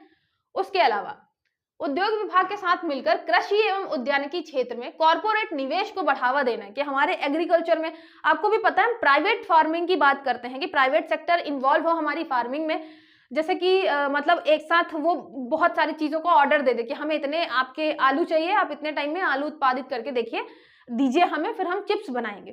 तो ऐसे ही हम क्या कर रहे हैं, प्राइवेट सेक्टर का इन्वॉल्वमेंट चाहते हैं अपने एग्रीकल्चर में और किसमें, उद्यानिकी में, हॉर्टिकल्चर में उनका निवेश चाहते हैं जिससे किसानों को ज्यादा से ज्यादा फायदा हो सके।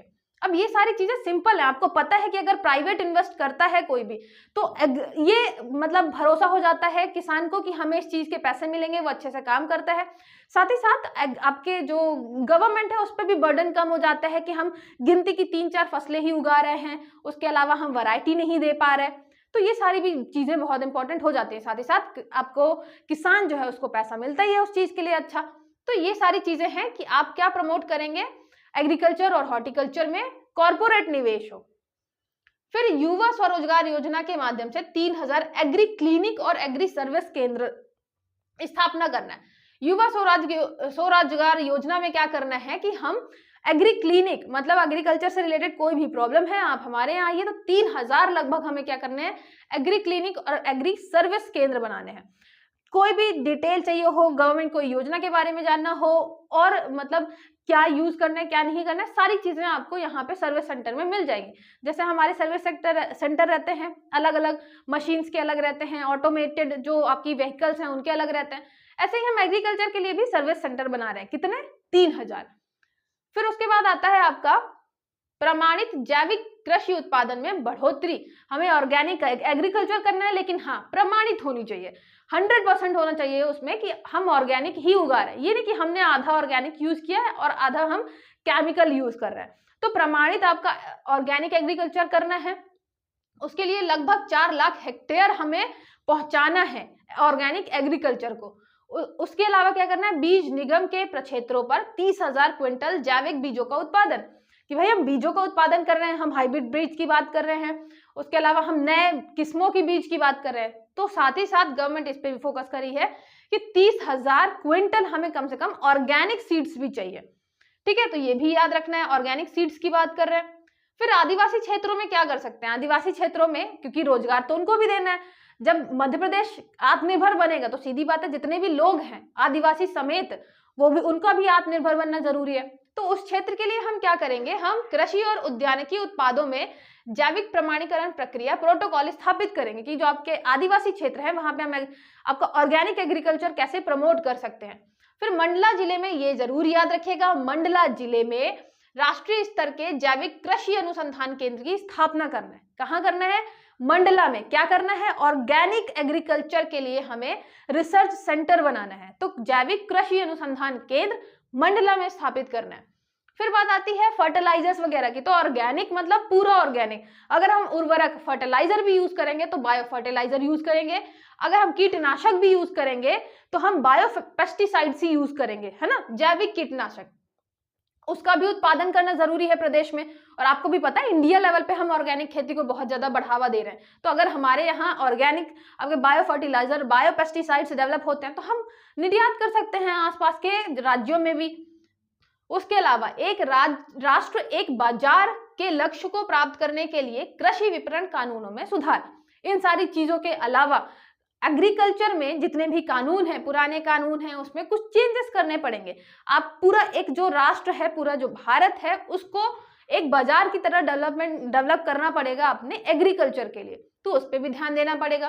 फिर मंडी नियम हो गया आपका, मंडी एक्ट हो गया, उसमें संशोधन करना पड़ेगा। जितने भी आप पॉसिबल अमेंडमेंट्स हो सकते हैं, जितनी भी पुरानी चीजें हैं उनको हटाना पड़ेगा। फिर 30 निजी बाजार यार्ड, उपयार्ड और 100 प्रत्यक्ष खरीद केंद्रों की स्थापना, कि हम जो आपकी मंडी है नंबर ऑफ मंडी बढ़ा दें, है ना, जिससे क्या हो, आपका एग्रीकल्चर किसान है तो जैसे मान लीजिए एक जगह भीड़ बहुत है या वहां पे नहीं बेच पा रहा तो दूसरी जगह पे चले जाए, तो हम यहाँ पे जो आपका प्राइवेट मार्केट है उसको भी डेवलप करने की बात कर रहे हैं। साथ ही साथ 100 प्रत्यक्ष खरीद केंद्र, जो आपका जो खरीद केंद्र मतलब जहाँ पे हम क्या करते हैं, बाय परचेज करते हैं, वहां पे 100 लगभग हमें प्रत्यक्ष खरीद केंद्र की स्थापना करनी है।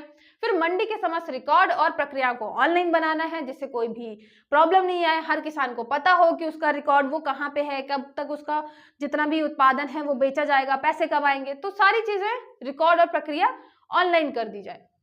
फिर हमें क्या करनी है, हाईटेक कृषि उपज मंडी समितियां बनानी है। यहाँ पे है आपका एपीएमसी, यहाँ पे एग्रीकल्चर प्रोड्यूसर और एग्रीकल्चर जो आपका प्रोडक्ट है उसका मार्केटिंग के लिए हम एक क्या करेंगे, यहाँ पे कमिटी बनाएंगे। तो यहाँ पे एपीएमसी में हमें करनी है तैयार, बहुत सारी समितियां बनानी है, हाईटेक कृषि उपज मंडी समितियां। आपने जब जो आपका एग्रीकल्चर एक्ट आया था, बहुत सारे 3 आपके जो अलग अलग कानून आए थे, उसमें एपीएमसी के बारे में बहुत सारी चीजें लिखी हुई थी। तो हमें आधुनिक, बहुत 30 आधुनिक हाईटेक एपीएमसी तैयार करनी है, जिसमें गोदान हो, भंडारण हो, मूल्यवर्धन, शीत भंडारण, क्योंकि अगर हम उद्यानिकी प्रमोट कर रहे हैं, आपके फल हो गया, सब्जी हो गई, तो उसके लिए हमें शीत भंडारण भी चाहिए, कोल्ड स्टोरेज भी चाहिए, एग्री क्लिनिक की सुविधा, कोई भी प्रॉब्लम है आप जाके वहां बात करिए, योजनाओं का लाभ लीजिए, ये सारी चीजें होनी चाहिए। तो हम क्या बना रहे हैं, एपीएमसी बना रहे हैं 30 आधुनिक हाईटेक बिल्कुल। फिर सभी एपीएमसी को नेशनल एग्रीकल्चर मार्केट जो आपका ई नैम है उससे कनेक्ट करना, कि पूरा जो आपका भारत है, एक भारत एक बाजार बन जाए। फिर मंडियों के नए गोदामों की स्थापना, भंडारण क्षमता को हमें बढ़ाना है। अभी जितनी भी आपको पता है, बहुत सारा जो आपका प्रोडक्ट है, जो आपका एग्रीकल्चर प्रोडक्ट है, वो बाहर ऐसे ही पड़ा रहता है और वो बहुत ज्यादा वेस्ट हो जाता है। एक तो हमारे यहाँ उतनी ही गरीबी, उतना ही ज्यादा क्लाइमेट चेंज, आपको उसकी कृषि की जो एक मतलब प्रोडक्शन को कितना ज्यादा अच्छे तरीके से रखना पड़ेगा, जिससे आने वाले टाइम पे आपका जो फूड सिक्योरिटी है वो मेंटेन रहे। लेकिन हमारे यहाँ क्योंकि भंडारण क्षमता कम है, स्टोरेज कम है, बहुत सारा क्या हो जाता है, लॉस हो जाता है, तो हम भंडारण क्षमता बढ़ाने की बात कर रहे हैं। फिर ये जरूर याद रखिएगा, पवारखेड़ा होशंगाबाद की तर्ज पर अन्य 3 स्थानों पर भंडारण और लॉजिस्टिक हब स्टार हमें स्थापित करना है। पवारखेड़ा होशंगाबाद में है, होशंगाबाद मतलब आपका नर्मदापुरम। अभी हमें क्या करना है, उसकी तरह 3 और हमें भंडारण और लॉजिस्टिक हब बनाने हैं। फिर वेयर हाउसिंग की सुविधा का अभाव है, तो हमें उसका भंडारण क्षमता बढ़ाना है, जहां पे भी वेयर हाउस नहीं है। फिर यहाँ पे याद रखिएगा, शरबती गेहूं, लाल ग्राम, ग्राम मतलब आपका चना, पिपरिया तुअर, काली मूछ चावल, जीरा शंकर चावल, चिन्नौर धान, इन सबको जीआई टैग दिलाना है। तो आपको पता है जीआई टैग को मिल चुका है, शरबती गेहूं को मिल चुका है। तो यहाँ पे हमने आत्मनिर्भर मध्य प्रदेश में ही ये टारगेट किया था कि हमें ये जीआई टैग में ऐड करवाना है। शरबती गेहूं को मिल चुका है, चिन्नौर चावल को मिल चुका है, 12 सिवनी चावल इसमें ऐड नहीं था, लेकिन उसको भी 12 सिवनी बोल रहे हो, आपका चिन्नौर चावल और शरबती गेहूं, हाँ, 2 एग्रीकल्चर के 2 ही हैं, दोनों ऐड हो चुके हैं। अभी आपका पिपरिया तुअर बच्चा है, काली मूछ चावल बचा है, जीरा शंकर चावल बचा है, अभी बहुत सारे हैं जो हम ऐड करवाने में लगे हुए हैं। फिर भंडारण और प्रसंस्करण बुनियादी ढांचा विकास हेतु 100 एफपीओज को मजबूत करना। यहाँ पे 500 आपके क्या है, फार्मर प्रोड्यूसर ऑर्गेनाइजेशन है, मतलब जो फार्मर है, प्रोड्यूसर ऑर्गेनाइजेशन साथ में आते हैं, वो साथ में काम करते हैं। तो उसमें भंडारण और प्रसंस्करण जो आपका रहता है ना, कि प्रोसेसिंग कर ले, आलू है तो चिप्स बना ले, आलू है तो कुछ और बना ले, आटा है तो ब्रेड बना ले। तो भंडारण और प्रसंस्करण के लिए हम 500 एफपीओ को डेवलप करने की बात कर रहे हैं। फिर उसके अलावा पुनर्विचार परियोजनाओं के माध्यम के लिए 35 पुराने एपीएमसी परिसरों का आधुनिकीकरण, ठीक है, तो ये आपका मंडी वगैरह है जिनका आधुनिकीकरण करना है, मॉडर्नाइजेशन थोड़ा करना है। फिर कृषि उद्यानिकी उत्पादकों का मूल्य संवर्धन, कृषि उत्पादकों के गुणवत्ता मानकों की अधिकतम अवशेष सीमा जो है के लिए प्रोटोकॉल स्थापित करना। अब यहाँ पे जितने भी उत्पादन हैं, उत्पादक हैं किसके, एग्रीकल्चर और उद्यानिकी के, हॉर्टिकल्चर आपके और एग्रीकल्चर वाले, तो उनका उत्पादक का मूल्य संवर्धन, की भैया वैल्यू बढ़े उनकी, उसके लिए क्या करना है, हमें मानक मतलब बता के रखना है कि आप इन मानकों पे अगर अपना प्रोडक्ट करते हैं तैयार, अपना एग्रीकल्चर और उद्यानिकी वाला, तो हम आपको इतने पैसे देंगे, ठीक है। फिर हो गया आपका ये जो कम से कम 20 एपीएमसी जिसमें फल सब्जियां आती हैं, उनको हमें क्या करना है, सफाई, ग्रेडिंग, पैकेजिंग और कोल्ड स्टोरेज, जो आपकी मेन एपीएमसीज हैं, जो आपके फार्मर प्रोड्यूसर जो कमिटीज हैं, उसमें क्या करना है हमें, मतलब एपीएमसी आपका मंडी जो है, तो वहां पे हमें क्या करना है, कम से कम 20 में जहां फल और सब्जियां ज्यादा आती हैं, वहां कोल्ड स्टोरेज बनाना है, वहां पैकेजिंग, ग्रेडिंग, सफाई, इन सब की सुविधा हमें प्रदान करनी है। फिर चिन्हित बागवानी क्लस्टर, जहां पे बागवानी हो सकती है क्लस्टर 1 लाख मीट्रिक टन तक की क्षमता वाले संग्रह केंद्रों की स्थापना करनी है, जिसमें grading, pack house, ripening chamber आदि की सुविधा हो। जब हम बागवानी की बात करेंगे, फ्रूट्स वगैरह की बात करेंगे, तो हम यहाँ पे मतलब संग्रह सबसे ज्यादा होता है, वो संग्रह केंद्र हम और ज्यादा बढ़ाएंगे। फ्रूट्स जहाँ पे बहुत ज्यादा होते हैं, जैसे आप मान लीजिए छिंदवाड़ा संतरा वहां पे होता है, तो हम क्या करेंगे, वहां पे भी जो स्टोरेज सेंटर्स है, जो संग्रह केंद्र है, उनकी स्थापना करेंगे, ग्रेडिंग करेंगे, पैकेजिंग करेंगे, उसके अलावा उसको पकाने के लिए अलग अलग चैम्बर बनाएंगे, तो राइपनिंग चैम्बर हो गया। फिर भोपाल और इंदौर हवाई अड्डों पर लॉजिस्टिक कार्गो सुविधाओं को विकसित किया जाएगा। आपको पता है कि अब हम उड़ान 2.0 के अंतर्गत जो आपके ये जिनको बोलते हैं ना पेरिशेबल गुड्स जो होते हैं, बागवानी उत्पाद जो होते हैं, उनको यहाँ से वहां भेजने के लिए किसका यूज करेंगे, आपके प्लेन्स वगैरह का यूज करेंगे। तो हम हवाई अड्डे का कौन से यूज कर रहे हैं, भोपाल हो गया, इंदौर हो गया, जिनसे आसान और त्वरित परिवहन सुनिश्चित किया जा सके, हम तुरंत भेज पाए यहाँ का सामान वहां, वहां का सामान यहाँ मंगा पाए। तो इसके लिए हम क्या कर रहे हैं, लॉजिस्टिक कार्गो की सुविधा ले रहे हैं। उसके अलावा एक जिला एक उत्पाद, ये तो आप अच्छे से पढ़ ही चुके हैं। हम ये क्यों कर रहे हैं, जिससे हर एक जिले में कोई ना कोई एक प्रोडक्ट जो फेमस है उसको हम आगे बढ़ा पाए। ज्यादा से ज्यादा हम फेमस करेंगे, उसको ज्यादा से लोग जानेंगे, खरीदेंगे, तो हमारी अर्थव्यवस्था बढ़ेगी, हमें रोजगार मिलेगा। तो एक जिला एक उत्पाद के तहत खेती क्षेत्र के करीब खाद्य प्रसंस्करण इकाइयों को स्थापित करने, जितने भी एग्रीकल्चर में हैं, हम उसके साथ साथ फूड प्रोसेसिंग इंडस्ट्री भी लगा देंगे, जिससे मान लीजिए आपका आटा बन रहा है तो हम तुरंत ब्रेड भी बनाते जाएं। तो फूड प्रोसेसिंग मतलब हम उसमें कुछ ना कुछ ऐड कर देंगे चीजें, जिससे उसकी वैल्यू बढ़ जाए। उसके लिए क्लस्टर चिन्हित करना है, मार्केट लिंकेज करना है, कोल्ड स्टोरेज मतलब उसको फिर मार्केट से कनेक्ट करना। आपने ब्रेड तो बना दिया, लेकिन मार्केट में जाएगा, मार्केट में कहीं ना कहीं बिकेगा, तो मार्केट से भी कनेक्ट होना चाहिए। ये नहीं कि आपका ब्रेड वहीं रखे रखे खराब हो गया, तो आपका मार्केट से लिंक करेंगे। कोल्ड स्टोरेज की सुविधा होनी चाहिए कि भाई अगर फ्रूट्स वगैरह हैं तो कोल्ड स्टोरेज हो कि वो खराब नहीं हो। तो इन सारी चीजों की हम व्यवस्था करेंगे। फिर गामा रे प्रकाशन संयंत्र, आपको भी पता है, जैसे आपका पानी में भी gamma rays, UV rays use होती हैं, सेम ऐसे ही गामा रेज, उनका पेनिट्रेशन जो बहुत ज्यादा है, उसकी वजह से क्या होता है, अगर हम उसको यूज करते हैं फ्रूट्स वगैरह में, तो जितने भी माइक्रो ऑर्गेनिजम्स हैं वो क्या हो जाते हैं, खत्म हो जाते हैं। तो दो ही तरीके से कोई भी फ्रूट या कोई भी चीज खराब होती है। एक तो ऑक्सीजन ज्यादा होगी, अगर जैसे आपको पता है चिप्स वगैरह में ऑक्सीजन निकालकर नाइट्रोजन उसमें भर देते हैं, ऐसे ही दूसरा होता है आपका गामा रे। गामा रे मतलब उससे आप गामा रे पास करवाएंगे, तो जितने भी माइक्रो न्यूट्रिएंट्स है, सॉरी माइक्रो ऑर्गेनिजम्स हैं जो खराब कर सकते हैं वो आपका जो भी फ्रूट्स है, तो उसको शेल्फ लाइफ बढ़ाने के लिए, मतलब गामा रे की वजह से क्या होगा, शेल्फ लाइफ बढ़ जाएगी। अगर वो 10 दिन में खराब होने वाला होगा तो अब 20 दिन में खराब होगा। तो ये सारी चीजों की भी हमें क्या करनी है, अभी स्थापना करनी है। बातें तो हम बहुत अच्छी अच्छी कर रहे हैं कि हमें ये करना है, लेकिन ऐसा अभी कुछ हुआ नहीं था। अभी हम टारगेट कर रहे थे कि अगर हमें सेल्फ रिलायंट मध्य प्रदेश बनाना है, आत्मनिर्भर मध्य प्रदेश बनाना है, तो हमें ये सारी चीजें करनी पड़ेंगी। ठीक है, जैसे हमें गामा रे प्रकाशन संयंत्र की स्थापना करनी पड़ेगी, जिससे प्रोडक्ट की सेल्फ लाइफ बढ़ाई जा सके। फिर आता है पशुपालन विकास। पशुपालन विकास में जैसे आपका वीर भंडार केंद्र हो गया, नए वीर भंडार स्टोर हो गए, ऐसे ही हमें मतलब पशुपालन में जितनी भी चीजें हैं वो सारी चीजें यहाँ पे आपको ऐड करनी है। पशुओं की उच्च उत्पादकता सुनिश्चित करने के लिए जो आपका भ्रूण हस्तांतरित तकनीक है, यहाँ पे जो आपका सॉर्टेड वीर्य तकनीक है, ये सारी चीजें डिटेल में तो नहीं पूछेगा, लेकिन आपको पता होना चाहिए कि हम कौन कौन सी तकनीक यूज कर रहे हैं। फिर कृत्रिम गर्भाधान, अभी आपको पता ही है कि कृत्रिम गर्भाधान हो रहा है, लेकिन बहुत कम हो रहा है। तो गवर्नमेंट का क्या टारगेट है कि 32 से 50% तक हमें इंक्रीज करना है। आर्टिफिशियल जो आपका प्रेगनेंसी होती है, कृत्रिम गर्भाधान, वो पशुपालन मतलब आपके पशुओं में इंक्रीज करना है। फिर मवेशियों के लिए टीका भी बताना है। आपको पता है जो माउथ एंड फुट डिजीज है, खुरपका वाला, मुंह पका खुरपका आपका जो डिजीज है मवेशियों में बहुत ज्यादा है, उसकी वजह से बहुत ज्यादा नुकसान भी होता है हमें। तो हमें बहुत सारे क्या करना है, टीकों का उत्पादन भी करना है। उसके लिए जैविक उत्पाद प्रयोगशाला महू में का उन्नयन और नवीनीकरण। अभी देखिए ये क्वेश्चन आपके सीधे सीधे पूछे जा सकते हैं, जैविक उत्पादन प्रयोगशाला कहाँ स्थित है, महू में है। अब हमें उसका क्या करना है, थोड़ा सा डेवलपमेंट करना है, उसका मॉडर्नाइजेशन, नवीनीकरण करना है। ठीक है, फिर हो गया आपका नंदीशाला योजना के विस्तार के माध्यम से देशी दुधारू पशुओं का प्राकृतिक गर्भाधान को बढ़ावा देना है। अब कृत्रिम के साथ साथ हमें प्राकृतिक गर्भाधान को भी बढ़ावा देना है, जो आपके देशी दुधारू पशु है। ठीक है, उसमें नंदीशाला योजना, तो आपकी योजना कौन सी है, नंदीशाला। अभी आपने नंदीशाला, हल्दर और यंत्र वाली जो योजना पढ़ी, तो ये सारी योजनाएं भी जरूर याद रखिएगा। सभी योजनाओं में सुधार करके इसके तहत दुधारू पशु, बकरियां, सुअर, मुर्गे आदि की सभी सब्सिडी प्रदान की जाती है। अधिक व्यवहार और अधिक रोजगार सृजन केंद्र बनाना है।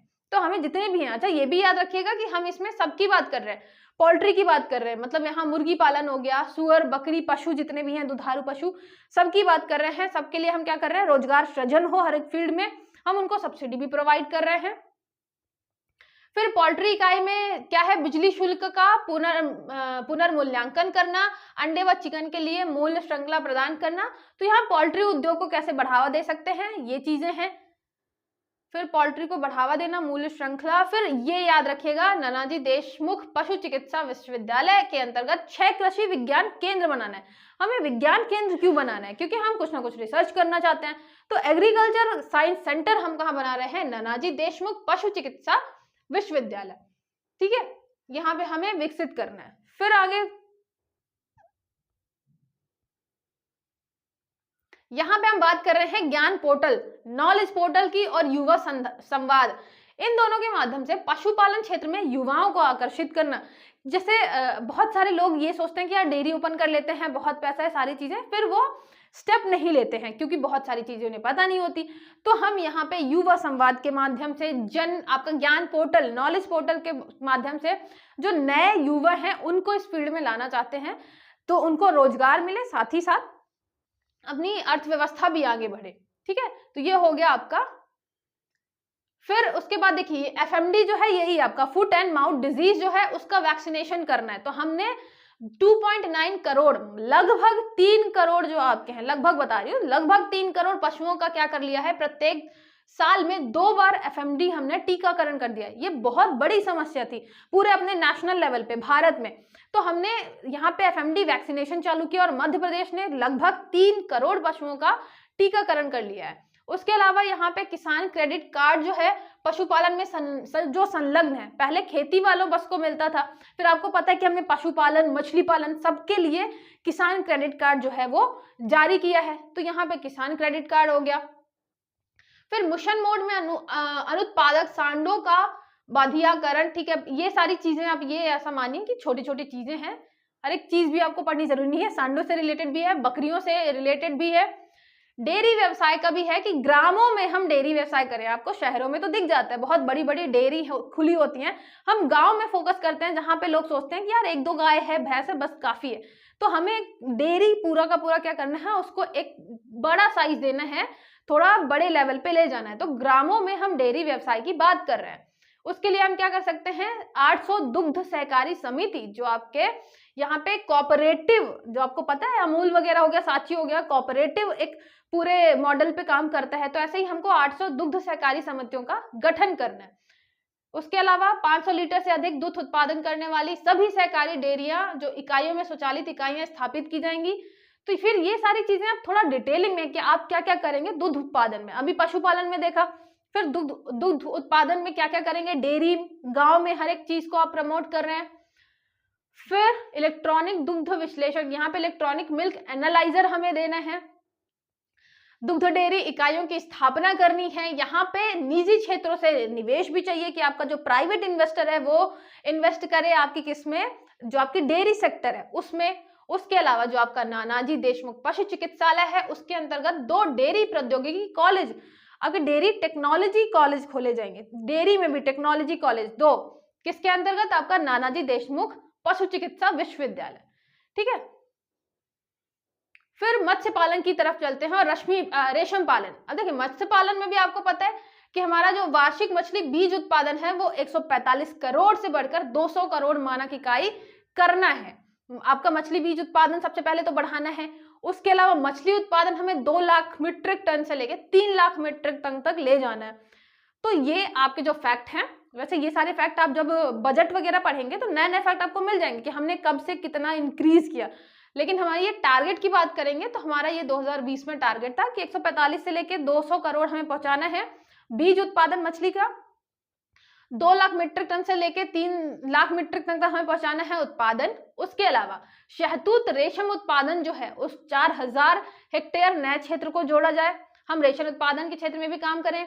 5 नए क्लस्टर बनाए जाएं। क्लस्टर मतलब एक पूरा ग्रुप बनाया जाए जो इसी चीज में काम करे, आगे बढ़ाए। फिर राज्य में उत्पादित शहतूत रेशम से 100% धागा निर्माण, वैल्यू एडिशन के माध्यम से अधिक स्वरोजगार को पैदा करना। मतलब हम रेशम उत्पादन में ऐसा नहीं है ना सिर्फ शहतूत हमने लगा लिया, हमने फिर धागा भी तो उससे बनाना है, तो उससे क्या होगा, वो वैल्यू एडिशन करना हो गया।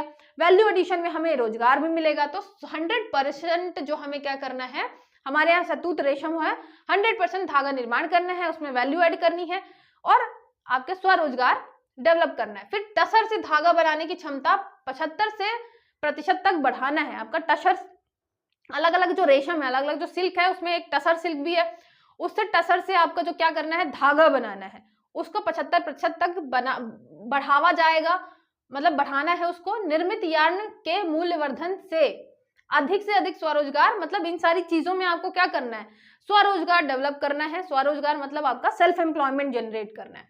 20,000 किसानों को मधुमक्खी पालन से जोड़ना है। आपको पता है बी, हम मतलब यहाँ पे जब हम बात करते हैं मधुमक्खी पालन को, तो इंडिया लेवल पे और हमारे मध्य प्रदेश लेवल पे दोनों में हम काफी काम कर रहे हैं। 20,000 किसानों को मधुमक्खी पालन से जोड़ना है। शहद प्रसंस्करण, मधुमक्खी पालन के साथ साथ वो उन्हें पता हो कि हमें उनसे शहद कैसे निकालना है, तो यहाँ पे शहद हनी प्रोसेसिंग की बात कर रहे हैं। अधोसंरचना विकास के लिए हम राशि देंगे। फिर आता है उद्योग और कौशल विकास। इन सारी चीजों में सीधी बात है, ऐसा तो है नहीं कि किसान हमारे सब जानते हैं, किसान हैं और आज के जो युवा हैं सब जानते हैं, उन्हें रोजगार चाहिए लेकिन उन्हें पता नहीं कि करना क्या है, कैसे करना है। तो हम क्या करेंगे, हम वहां पे अधोसंरचना डेवलप करेंगे। जैसे कि आपका सबसे पहले तो आ गया प्रत्येक जिले के लिए एक औद्योगिक पारंपरिक उपज की पहचान करना, प्रत्येक जिले के लिए कि ये आपका औद्योगिक है और पारंपरिक उपज है। औद्योगिक मतलब उसको हम बेच सकते हैं। उसके बाद उसके उत्पादन को बढ़ावा देना, फिर उसमें काम करना। रक्षा क्षेत्र, उत्पादन, रासायनिक उद्योग, चमड़े गैर चमड़ा उद्योग, बैटरी भंडारण, परिधान, वस्त्र आदि के लिए नए औद्योगिक क्लस्टर का चिन्हित करना। अभी तक हम कृषि चल रहे थे। एग्रीकल्चर के अलावा जब हम उद्योगों की बात करेंगे तो हम क्या क्या कर सकते हैं, डिफेंस क्षेत्र में जैसे आपका भिंड वाले इलाके में चल रहा है, रासायनिक उद्योग हो गया, चमड़ा हो गया, गैर चमड़ा, चमड़ा वाला आपका देवास हो गया, बैटरी, परिधान, कपड़े के लिए आप जैसे इंदौर हो गया, वस्त्र आदि के लिए हम नए क्लस्टर बनाएंगे, औद्योगिक क्लस्टर। ठीक है। फिर बात करते हैं चंबल एक्सप्रेसवे और नर्मदा एक्सप्रेसवे की निकटता वाले क्षेत्र में एमएसएमई के लिए विश्व स्तरीय औद्योगिक कॉरिडोर भी बनाना है।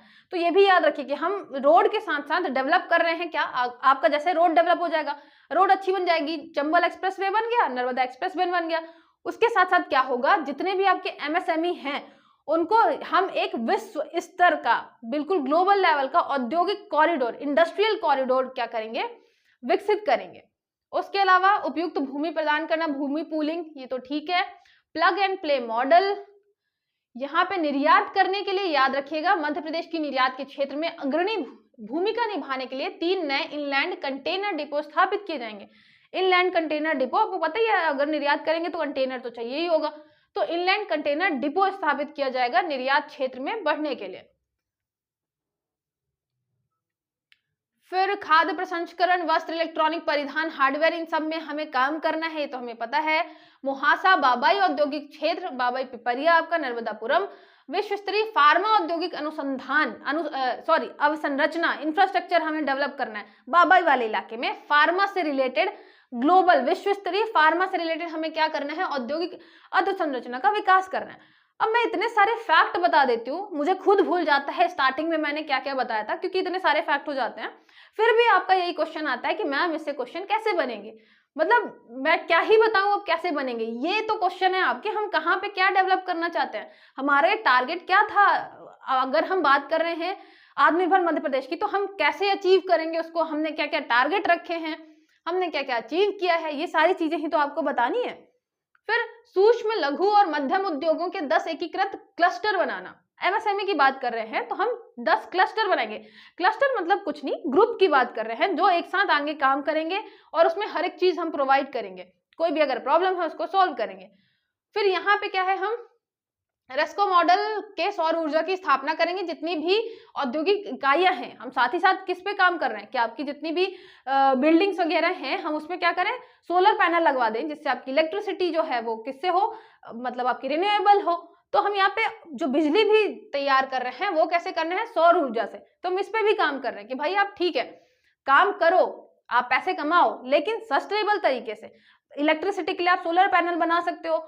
अगर आपको फसलों में क्या करना है, वाटर देना है, तो आप माइक्रो इरिगेशन कर सकते हो, सोलर पंप यूज कर सकते हो।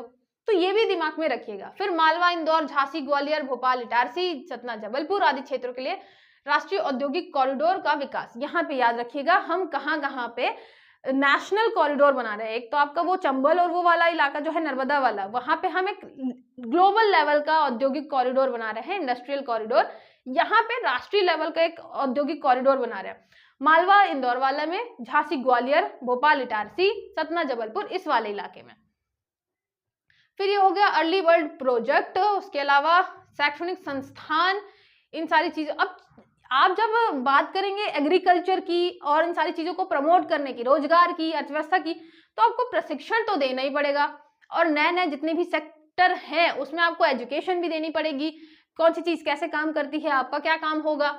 फिर यहाँ पे सार्वजनिक सुविधा केंद्रों का भी निर्माण करना है। जितने भी नए औद्योगिक क्षेत्र है, जैसे हम नए सेक्टर्स की बात करते हैं, चमड़ा हो गया, गैर चमड़ा हो गया, कुछ भी अगर हम नई चीज की बात करते हैं उद्योगों में, तो आपको यहाँ पे सार्वजनिक सुविधा केंद्र, कुछ सेंटर्स बनाने पड़ेंगे जहाँ पे लोग आके पूछ पाए कि हम करना चाहते हैं तो कैसे कर सकते हैं। उसके अलावा परिवहन, आपूर्ति श्रृंखला हेतु निवेशक अनुकूल नीति तैयार करना, जिससे लोग इंटरेस्ट ले, हमारे यहाँ इन्वेस्ट करें। आपको भी पता है हम मतलब अभी शिवराज सिंह जी के टाइम पे तो कर ही रहे थे कि इन्वेस्ट मध्य प्रदेश में बहुत सारे हम मतलब इन्वेस्टर्स को ला रहे थे, अलग अलग फील्ड्स में इन्वेस्ट कर रहे थे। तो ऐसी चीजें हमने इसमें टारगेट करी है कि हम लोगों से इन्वेस्ट कराएंगे। रिटेल वेयर हाउसिंग हब के रूप में मध्य प्रदेश को स्थापित करना है। Crystal IT park, crystal IT park की तर्ज पे भोपाल और इंदौर में नए आईटी पार्क बनाने हैं। भोपाल और इंदौर डेवलप भी कर रहा है आईटी पार्क की तरह, तो क्रिस्टल आईटी पार्क की तर्ज में हमें बनाना है। फिर यहाँ पे हो गया आयातित के लिए, ठीक है। खाद्य तेल उत्पादन के लिए भी हमें क्या करना है, इकाइयों को निवेश के लिए प्रोत्साहित करना है और राज्य को नंबर 1 बनाना है। याद रखिएगा जो आपका खाद्य तेल है, फूड ऑयल जो है आपका, उसमें हमें नंबर 1 बनाना है अपने मध्य प्रदेश को। खाद्य प्रसंस्करण को उद्यानिकी विभाग से एमएसएमई विभाग में स्थानांतरित किया जाना है, ठीक है। तो ये आपके गवर्नमेंट का है। फिर उसके अलावा भारत सरकार की सहायता से मध्य प्रदेश में पेट्रोलियम और प्राकृतिक गैस क्षेत्रों में मौजूद अवसरों का पता लगाना है। आपको भी पता है अभी जम्मू एंड कश्मीर में हमें अभी जाके पता चला कि लिथियम के भंडार है, तो सेम हम मध्य प्रदेश में भी करना चाहते हैं पता लगाने के लिए कि भाई पेट्रोलियम या नेचुरल गैस, प्राकृतिक गैस के कोई भंडार है क्या। तो पता लगाएंगे हम किसके साथ, गवर्नमेंट, आपकी इंडियन गवर्नमेंट के साथ। फिर व्यापार के लिए सहूलियत को बढ़ावा देना, सारी चीजें ऑनलाइन करना, कम से कम टाइम में। जैसे आप कोई व्यवसाय स्टार्ट करना चाहते हैं तो कम से कम टाइम में हम कैसे उसको स्टार्ट कर सकते हैं।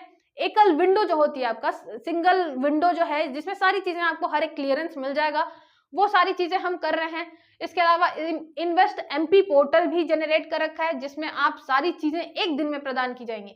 कोई भी आप स्टार्टअप स्टार्ट करना चाहते हैं बिल्कुल करें, एक दिन में आपको सारी जितने भी हैं मिल सकते हैं, जितने भी आपके मतलब परमिशन वो एक दिन में मिल जाएगी। फिर district trade and centre industry centre की बात की जा रही है। स्टार्टअप और डेवलपमेंट हब के रूप में हमें मध्य प्रदेश को विकसित करना है।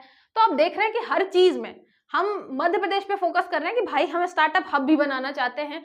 उसके अलावा वैश्विक लेवल पे हम आईटी क्लस्टर भी बनाना चाहते हैं, औद्योगिक कॉरिडोर, इंडस्ट्रियल कॉरिडोर भी बनाना चाहते हैं। इंक्यूबेटर सेंटर्स जो है, इंक्यूबेटर मतलब एक ऐसा स्थान जिसमें हम चीज मतलब संरक्षित करके उस चीज को आगे बढ़ा रहे हैं। तो इंक्यूबेशन सेंटर आपके मैनेट भोपाल, आईएम इंदौर यहाँ पे। उसके अलावा नवीन खाद्य प्रसंस्करण, आपको भी पता है हम एग्रीकल्चर पे टॉप चल रहे हैं, हमें अगर एग्रीकल्चर प्रोडक्ट के साथ साथ कुछ उसमें किसानों को लाभ पहुंचाना है तो हमें फूड प्रोसेसिंग इंडस्ट्री पे ध्यान देना पड़ेगा। खाद्य प्रसंस्करण कि हम कैसे वैल्यू ऐड कर दें अपने प्रोडक्ट पे, गेहूं में कैसे हम उसको कुछ चीजें ऐड करके उसमें वैल्यू बढ़ा दें जिससे किसानों को भी फायदा हो और आपके गवर्नमेंट को भी फायदा हो।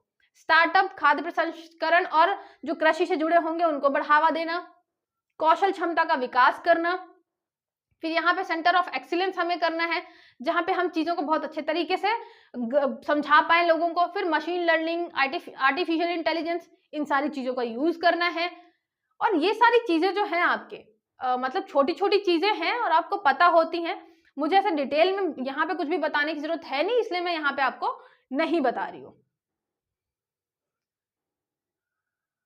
फिर यहाँ पे हो गया ये प्राकृतिक संसाधन, जो आपका सबसे लास्ट पॉइंट था, जिसमें आता है प्राकृतिक संसाधन।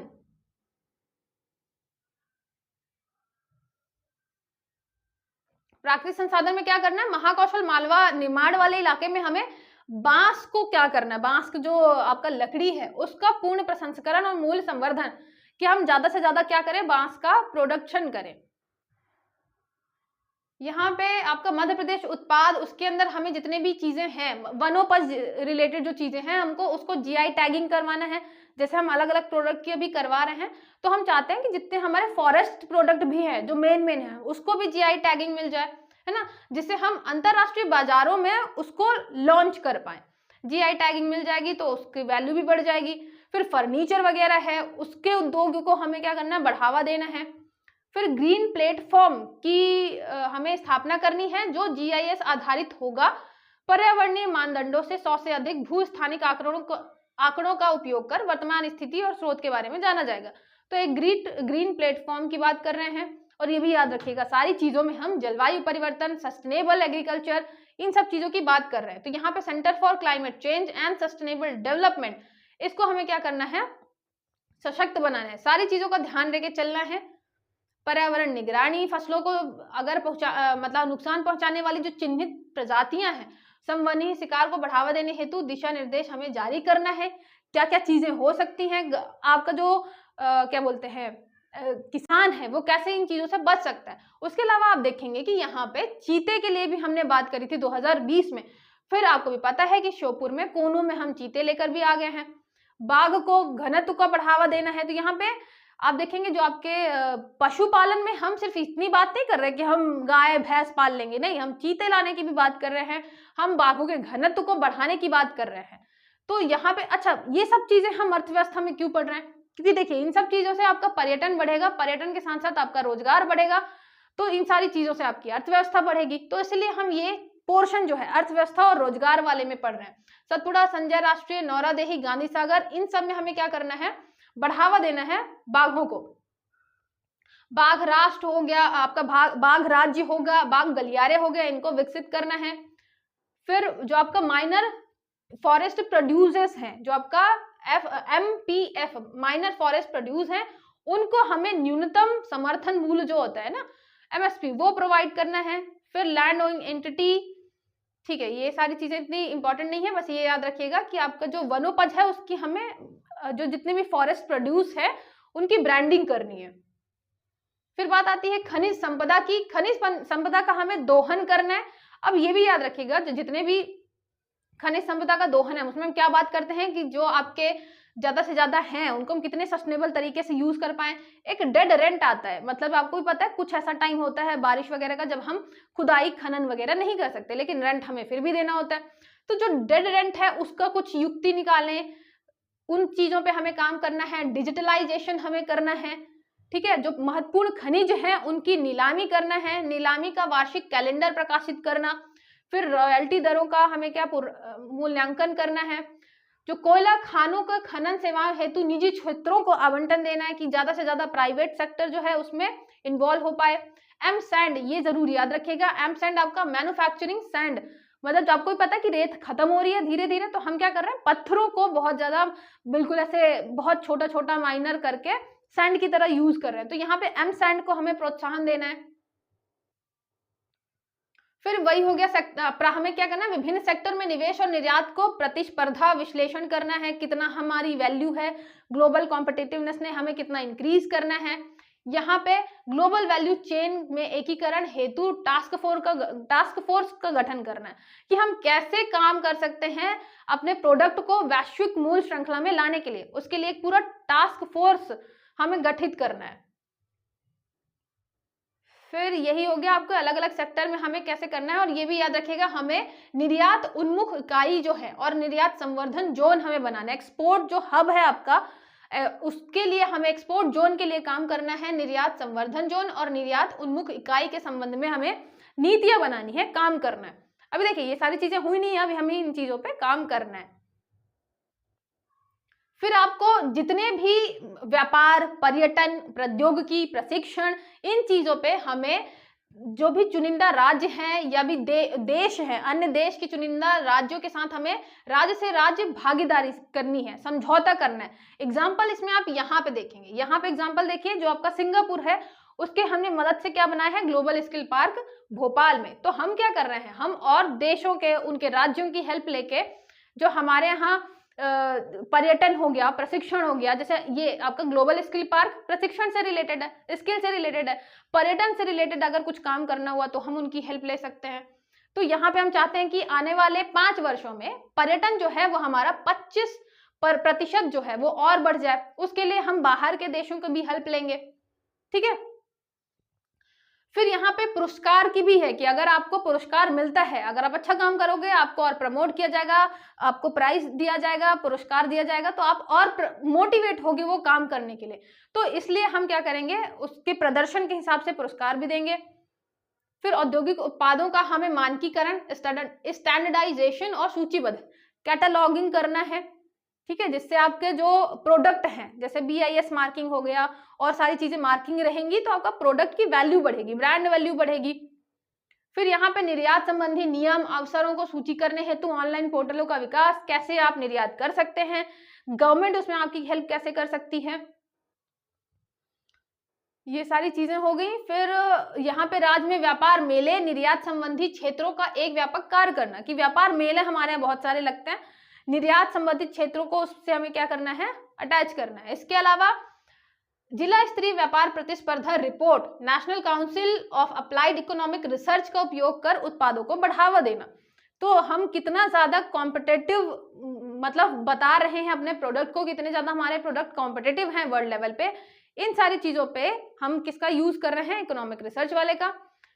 फिर ई-कॉमर्स प्लेटफॉर्म, आपको भी पता है सारी चीजें, अगर हम राज्य की ई-कॉमर्स कंपनियों को लॉजिस्टिक हब बनाने संबंधी सुझाव के लिए टास्क फोर्स देना। ई-कॉमर्स बहुत ज्यादा डेवलप हो रहा है, ऑनलाइन आप चीजें वैसे भी मंगाते हैं बहुत ज्यादा, तो उसके लिए भी हमें काम करना पड़ेगा। हमारे यहाँ की जो प्लेटफॉर्म है, जैसे कि हो गया आपका मृगनैनी, कबीरा, विंध्य वैली, तो इन सब मामलों, इन सब जितने भी उत्पाद इनमें हैं, उनको हमें ऑनलाइन लाना है ई-कॉमर्स प्लेटफॉर्म के माध्यम से, ठीक है। तो जिससे ई-कॉमर्स प्लेटफॉर्म जैसे आपके जो भी हैं, आपका फ्लिपकार्ट, मिंत्रा, अमेजोन, उन सब में कबीरा, मृगनैनी, आपका विंध्या वैली, इन सब के जो प्रोडक्ट है उनको बेचना है ऑनलाइन, इसके लिए हम काम करेंगे। फिर स्वसहायता समूहों के उत्पाद जो हैं उनको हमें ई-कॉमर्स वेबसाइट पे बेचना है, ठीक है। इसके अलावा पेटेंट पूल जो है, ये हमेशा ऐसा होता है कि किसी जिसने भी पेटेंट अपने नाम कर रखा है उसको आप रॉयल्टी दें और उसका काम आप कर लें, उसका जो भी काम है उससे रिलेटेड, ठीक है। तो ये चीजें हो गई। हमारे पास जो उत्पाद हैं, जैसे कि आपका मृगनैनी हो गया, तो मृगनैनी उत्पादों की गुणवत्ता बढ़ाने के लिए हमें क्या करना है, मानकीकृत करने हेतु शिल्प चिन्ह हासिल किया जाएगा, कि हमारे पास जो भी, जैसे हम GI टैग है, ऐसे शिल्प चिन्ह क्या करना चाहते हैं, हासिल करना चाहते हैं। फिर विंध्या वैली जो है उसके लिए एक संगठित रिटेल चैन के साथ हम टाई अप कर सकते हैं, तो हर जगह जो है प्रमोट करे। 8 नवीन हमें मृगनैनी रिटेल, 2 नवीन खादी कबीरा के उत्पादन केंद्र हमें जो है स्टैब्लिश करने। अब ये सारे जैसे भी हैं आपके जितने भी प्रोडक्ट हैं मध्य प्रदेश के, मृगनैनी, कबीरा, विंध्या वैली, इन सबको प्रमोट करने के लिए आप जो भी कर सकते हैं आप वो करेंगे, ऑनलाइन इंटरफेस का यूज करेंगे। यहाँ पे ये याद रखिएगा, रोजगार व्यापार सहायक सेवाओं का सुदृढ़ीकरण, यहाँ पे रोजगार सेतु हो गया, उन्नति हो गया, रोजगार बाजार, ये सारे जो पोर्टल हैं वो क्या कर रहे हैं, रोजगार सेतु प्लेटफॉर्म का विस्तार कर बेरोजगार युवाओं की कौशल मैपिंग कर नियोक्ताओं से जोड़ना, मतलब बता रहे हैं कि ये आपके बेरोजगार है, इनके पास ये टैलेंट है, तो जो नियुक्ति कर रहे हैं उनसे हम इनको कनेक्ट कर रहे हैं।